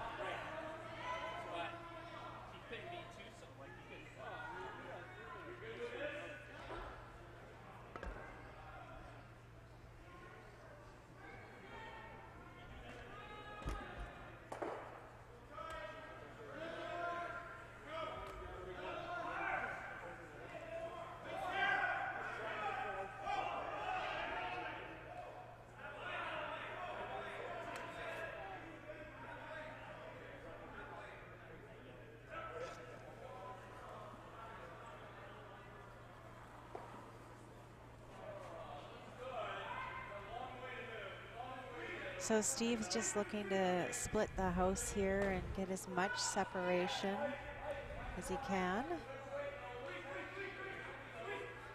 Again, another opportunity for Steve to get a good feel for draw weight. Looks like he's got that in his back pocket right now, and as you know, as a skip, that's always a good feeling. Yeah, it's nice to have sort of those almost free ones to get those. That might come in real handy in the next end or two. Wouldn't be terribly surprised to see this one go an extra end.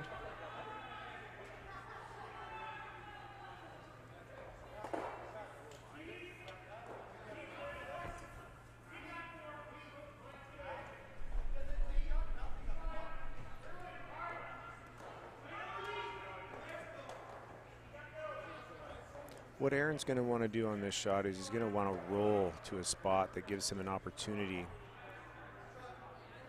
to hopefully make a double on his next one.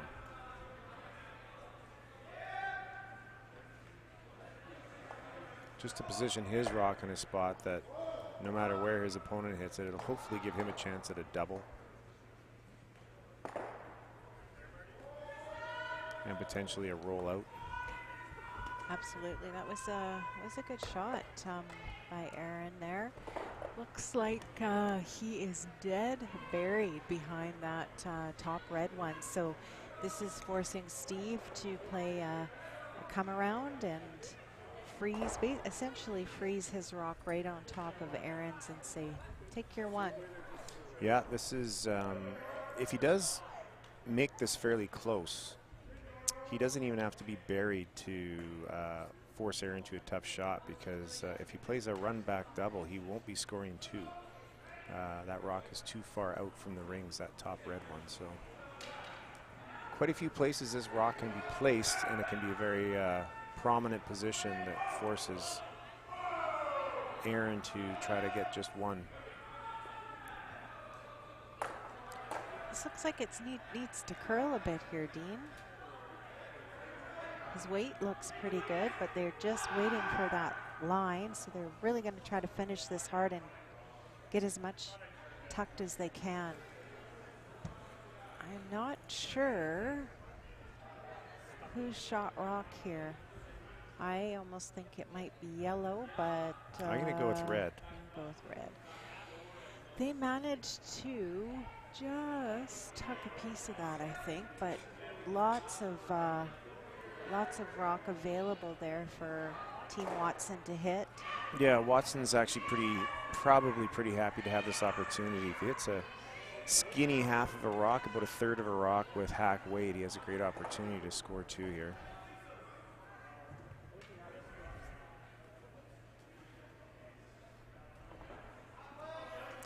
From the hack, I've got a good vantage point. Those rocks, those two red rocks, are edge on edge, and what I mean by that is that the rock that was just thrown, you can just see the whole rock past the edge of the one that's the red guard, the tight red one.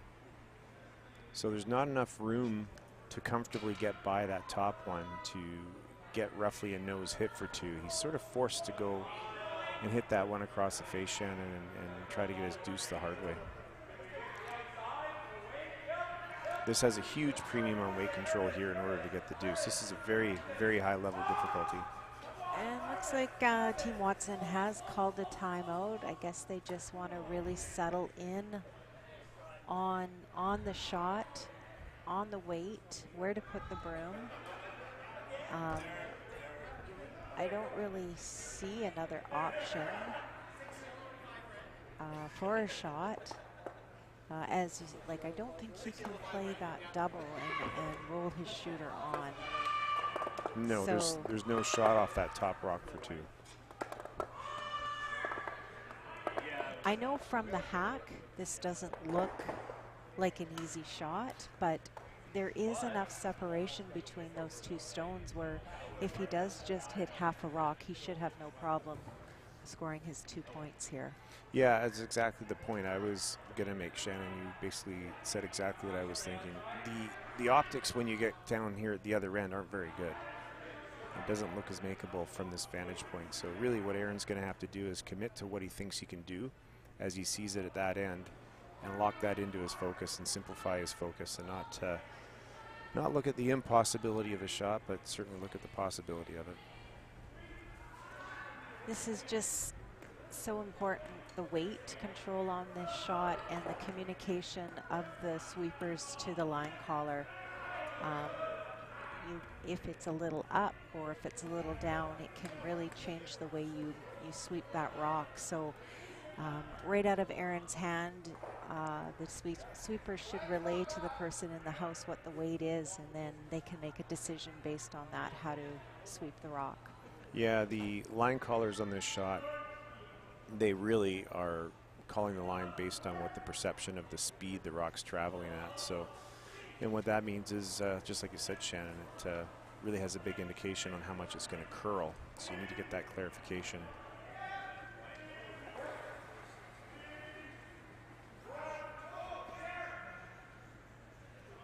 They're going to have to sweep this. Yeah, they're going to really Oh, need they're to going for the sweep nose, this. Shannon. Wow. They're going for the nose. It's close. Wow. That was a really, really tough shot. I mean, I don't think he could have got much closer to that front red one to make that. So really nice effort by Team Watson. Looks like, though, that it just resulted in 1 point. So we have a tie game here, headed into the 8th end. Team Wright has the hammer.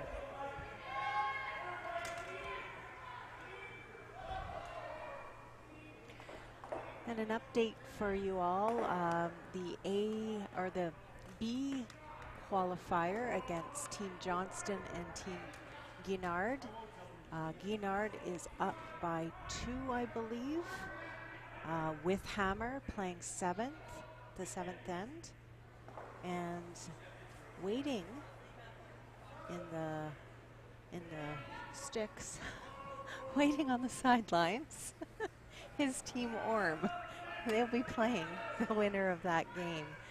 So that'll be in the page 1-2 game. That'll be in the page 1-2 game. Yeah, Team Orm's had a little bit of a break.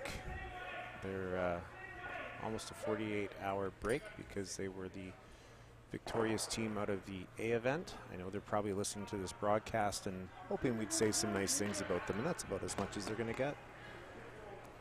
Good friends of ours, of course, so having a little bit of fun. Yeah, they've had a little bit of time off, but they still were able to come out and practice today, and I know they'll get a practice tomorrow and most likely get to throw with the stones of their choice for that 1-2 game. So yeah, they have first choice of rock colors of any of the teams in the competition, from what I understand. I believe that's because there's more teams in the men's draw than there are in the women's draw. Sounds good to me, Dean. Sometimes I make stuff up, Shannon, and it makes sense to me too.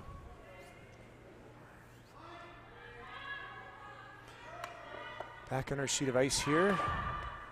The old trap shot, draw to the back of the rings. Might not be the right situation for that trap shot. Not really what they were looking for, unfortunately.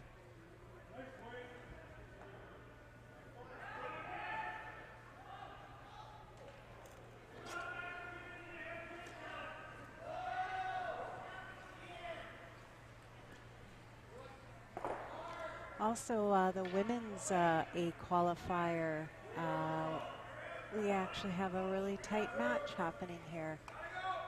Yeah, Sam with Craig has crawled their way back in with a single in 4 and 2 back-to-back steals to tie that game up at 5. And they're playing in the 7th end right now.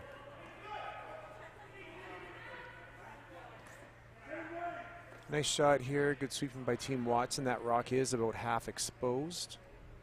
An opportunity to remove it. Team Wright not able to remove that center guard. They can move it around, but not able to remove it from play yet, so they'll go for the one in the rings.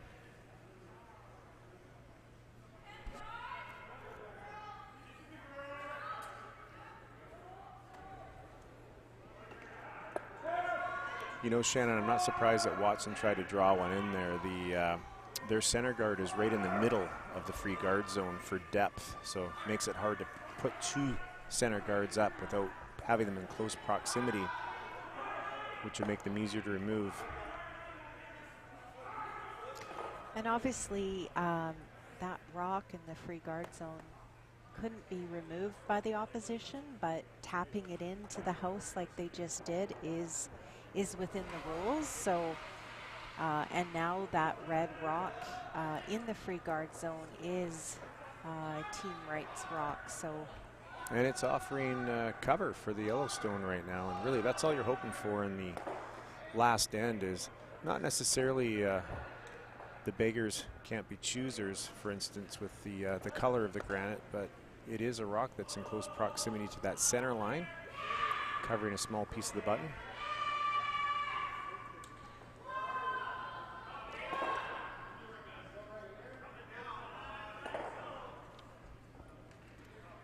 just an update here too. Looks like we actually have a final on sheet A. Team Guinard just scored 2 in the 7th end, and it's handshake. So Team Guinard will be moving on to the 1-2 game, and that will be a rematch of Team Guinard and Orm.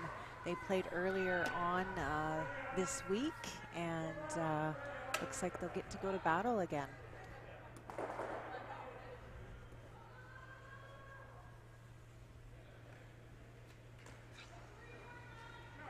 Big shot here for Team Wright.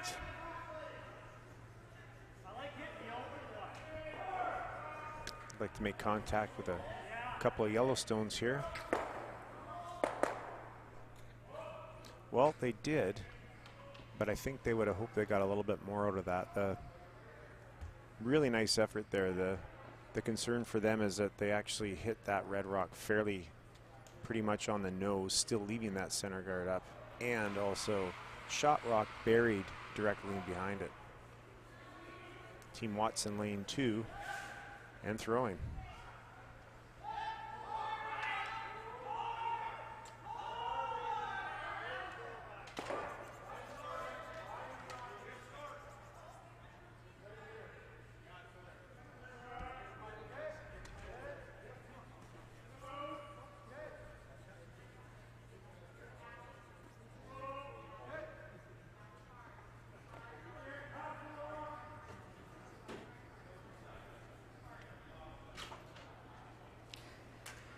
So you're going to see Team Wright try to open things up here. It is getting a little congested for their liking, so I'm asked to play a peel here.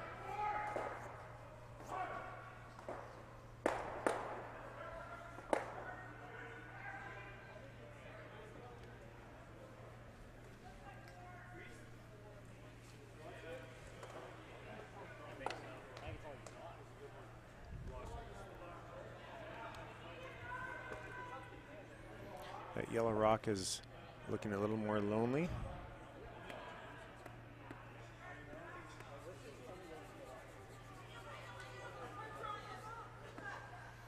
You know, Shannon, the nice thing for Team Wright here is that yellow rock is not in the 4-foot currently. So far, Team Wright has a good chunk of the 4-foot visible and accessible.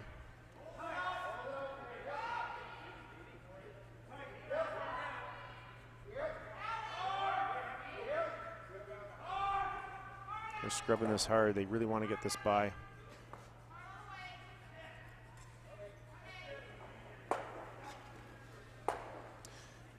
This is an interesting choice, Shannon. You can remove the center guard and run it back, and it's your own stone onto theirs. Or you can choose to go for the yellow-yellow combination. I'm leaning a little more towards the red-yellow. You might even be able to get it thin and get a thin double peel on those if you are a little bit wide. What are your thoughts? Yeah, there's definitely 2 options out of this shot, as you mentioned, Dean. You know, sitting right behind the sheet, that run into the one in the top 8 actually looks quite juicy. However, at guard up front could continue to cause a little grief for Team Wright, so perhaps just not getting too excited to lay 2 right away and just peeling the front here is the call. And here's the shot I was looking at. I like that a lot. well, that's absolutely a pistol. Double and roll into the house. It's pretty fancy stuff, Shannon. That looks pretty nice. And there's no reason for Team Wright to need to lay 2. It's okay to have a kicker if you have a open hit and you have the freedom to roll out to score your 1 point here. But that looks way better if you're Team Wright.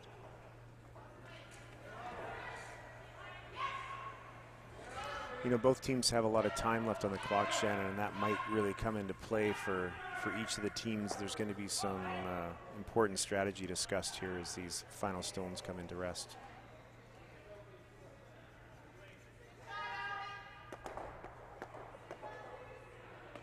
Right now you've got Team Wright looking for any way possible to get rid of all the yellow rocks, and you've got Team Watson trying to position their rocks so that they cannot be removed.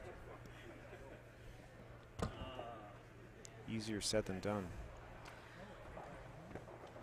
I mean, when you're playing the 8th end and every single rock is in the house, that's a pretty comfortable thing to kind of be looking at as the person with last rock.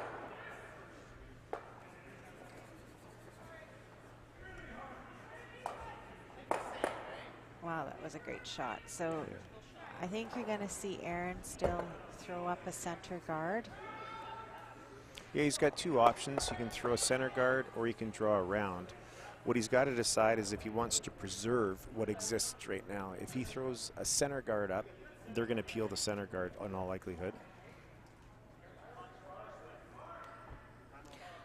Yeah, my thought is you throw another guard, they peel it, then obviously you're coming around, and I think that would be the natural progression for sure. And the reason you do that is it's also an opportunity for them to make a mistake on the peel, which offers more protection. If there was an error made on a peel attempt.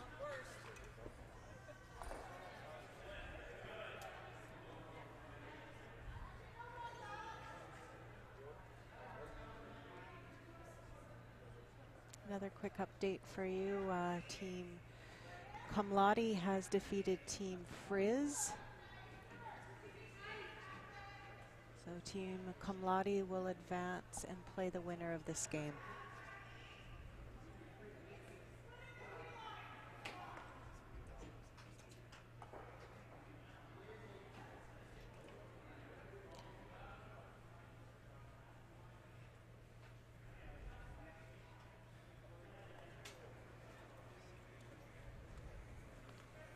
Not much of a decision to make here for Steve Wright.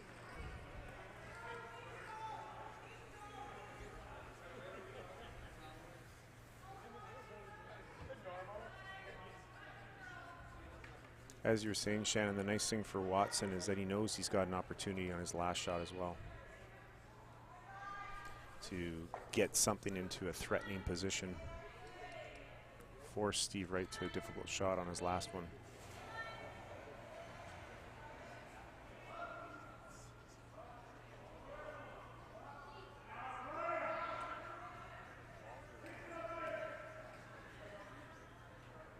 And no mistake made by Steve. Executes the peel. So now you're going to see Aaron look to play this in-turn come around, back 4, and just try to put a little bit of pressure on Team Wright on his last. They're going to need to put the ice in a slightly different spot too, unless he was wide on that. There he goes, he's tightening it up. The line that he had wasn't enough to bury on his first one, so he'll definitely need less ice on this one in order to bury it. So Dean, in your opinion, where is the perfect spot to put this rock? I'd like to put this biting back button. I'd like to get enough separation from that top one so the run back's more difficult, even back 4 foot. Even though Steve has proven that he's had fairly nice draw weight, it is a draw to win the game, and you are drawing against the loss. So I'd just like to get as much separation. Keep your rock in the 4 foot. But the key here is probably to try to bury about 2/3 of the rock, so that Steve Wright is forced to have a difficult shot one way or the other.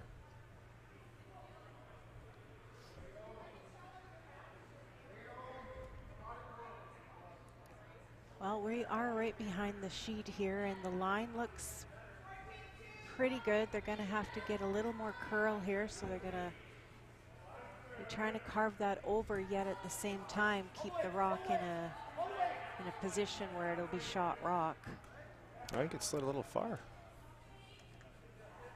Yeah, Yeah. looks like it did. So we have handshakes here on sheet E. Team Wright did not have to throw their last stone, and they are victorious in this game. So they will go on to play Team Cum Laude tomorrow morning, I believe.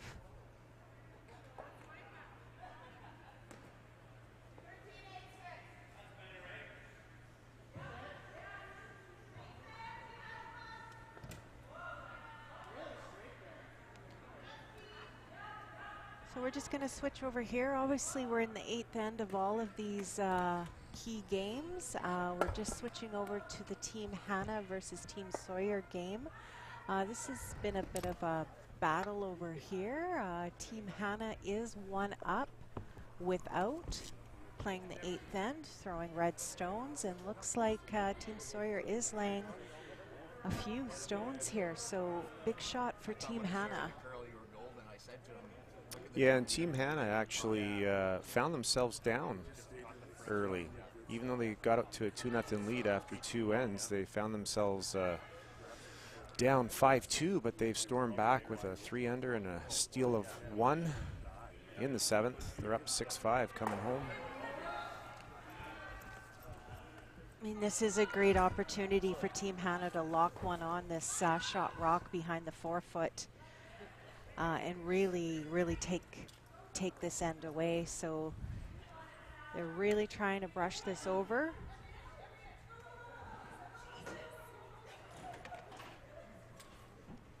And they swept it. They swept it to just biting the top 4, I believe. These rings are a little it's tricky to. Sitting second shot. Yeah.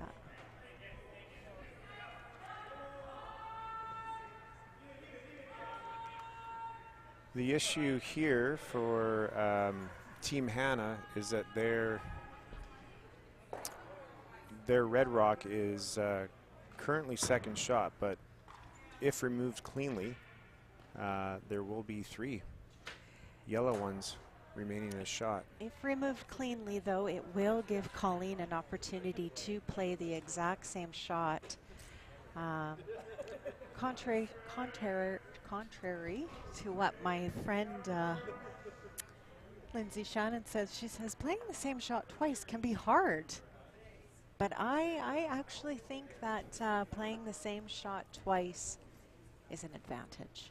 And I'll add to that. It depends on how the level of difficulty of the shot that you're playing twice is. Some shots are just harder than others. I think getting the same result on 2 shots in a row can sometimes be a challenge. Oh, very nice touch here. Yeah, very nice shot by the Sawyer team. So as I say, Team Hannah has an opportunity to play the exact same shot, so she will have gone to school on this, and she was very close to making this perfectly on her first couple feet more weight. Yeah, I don't think she really has to change much on this, Shannon, other than the fact that they seem to sweep it from pillar to post on that first one. But that being said, the line was very good on that. So I think all they got to do is add maybe 4 more feet to this and make it a little more sweeper friendly and just guide it in there. These ladies have been playing with 3 this entire game. Unfortunately, Becky Abbott is not playing today. We hope Becky's feeling better and can be back on the ice with the team tomorrow. So let's put a little more pressure on Kaylin Coles-Lister to sweep these very important draw shots. Oh, Colleen is yelling so much room, but Lisa's out to help sweep. Might have jumped that a little bit. Looks pretty good to me. Yeah, that's a great shot. Nice effort. Certainly gives them a chance. Again, I think they might be able to see the whole rock, Shannon. yeah, and with the fact that yellow is second, third, and fourth shot here, if she gets to the nose of that and makes, well, if she gets to the nose of that, she's going to score 3. So Yeah, or 4. Certainly enough.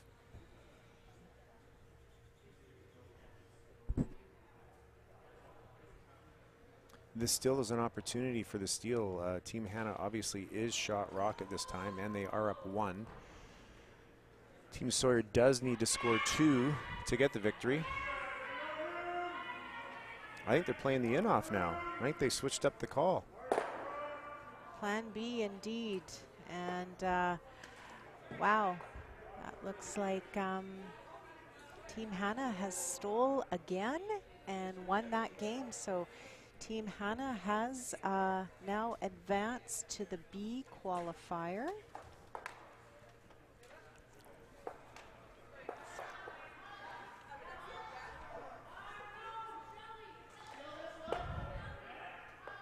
Just informed that the pronunciation is Sour. Oh, I apologize. I thought I saw a W, but that was a U. You've actually done incredibly well with the Sowers. pronunciations here, so you've done much better than I would have done. A nice last rock there by Team Hannah to give their team a chance to win that game. And we've switched over now to the other C semi, Gomes and Gonzon. Guanzon, I'm sorry, these names are hard. Guanzon and Gomes. That sounded really good, that attempt. Let's go with that. I like that. Winner of this game will play Team Johnston. I'm not sure how many timeouts they have, but the Redstones, Team Gomes, they don't have oodles of time left. Getting down to the 2-minute mark.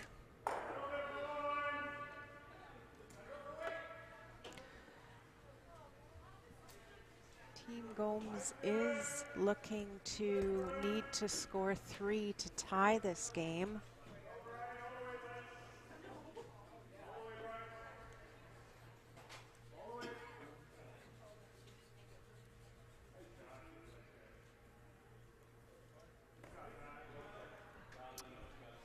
Good sweeping there, and I think Team Guanzon is going to really want to make sure that they leave their shooter in a good spot here, not to allow an opportunity for Team Gomes to wrap another one around that corner guard. They're going to want to remain shot rock as best they can.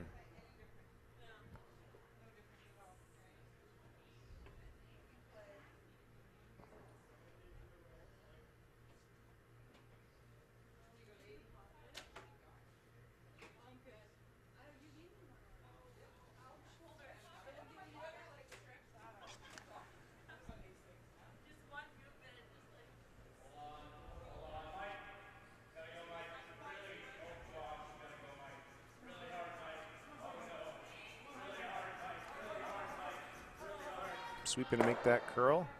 Ooh, just hung out on them.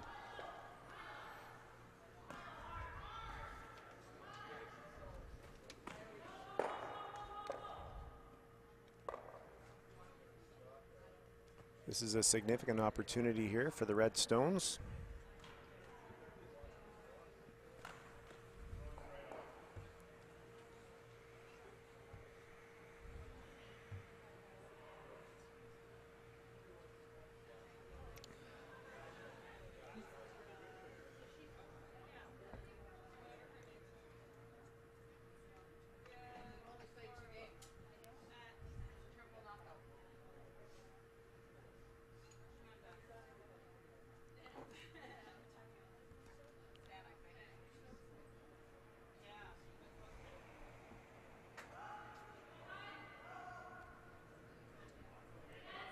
Looks like Team Sandwith Craig has a hit here for the win against Team Shantz.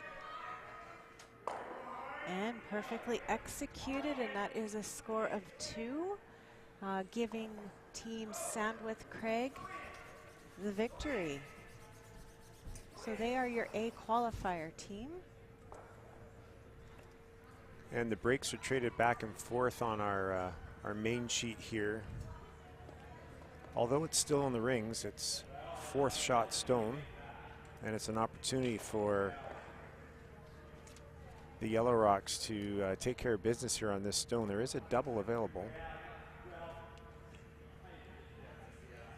They don't need to make the double in order to lay 2nd and 3rd shot.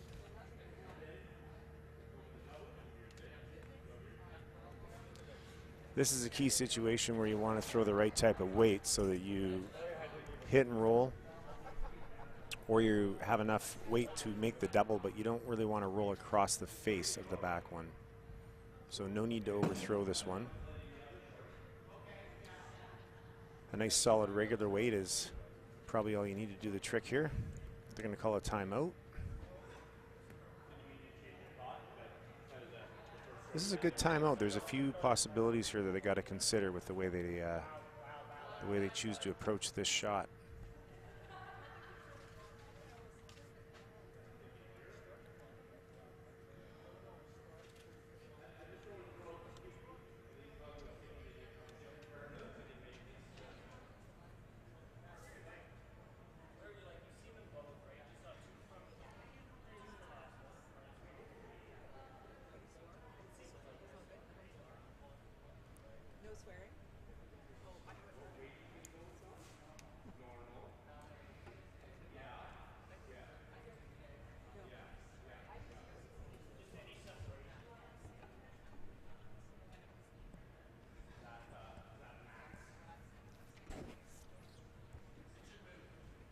Looks like they've made a decision. We'll see how committed they are to this decision and their ability to execute. Are they playing the double here, Dean?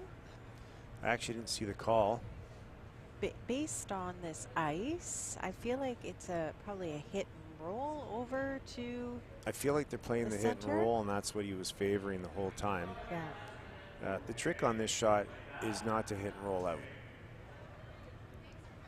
You either want to force your opponent to a difficult double, or just barely make that double in the back, meaning you don't need a lot of weight to push it all the way out. Or even if you hit and roll in front of it, Shannon.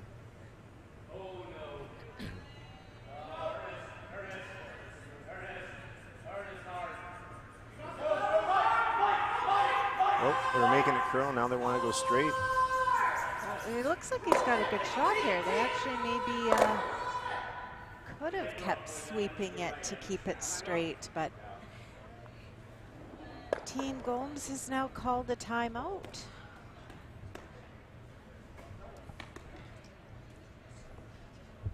Actually, Well, it when was a you're pretty good shot, hey Dean? Sure was a good shot. They could have managed the stone differently and probably been closer to getting the double, but I think this was their initial call that they made. That was the error was to stick around in the rings. And when you're down 3,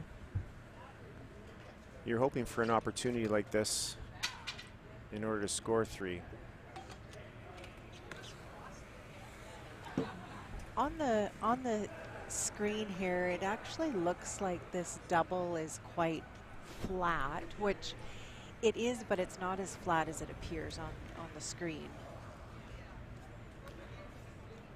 Still flat, but That's definitely there. it's definitely there.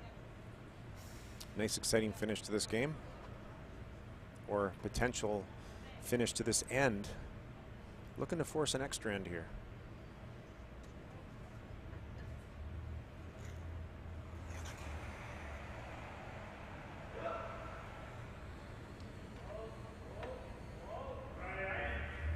Oh, they're going to need to curl. Might be hitting a little too thick. Yeah, little too thick, but right idea for sure. So handshakes on sheet D. Team Guanzin has now advanced, and they will be playing Team Johnston in the qualifier 4 game tomorrow morning. So that's it. Thanks for tuning in, and we look forward to bringing another game to you tomorrow. Have a good night.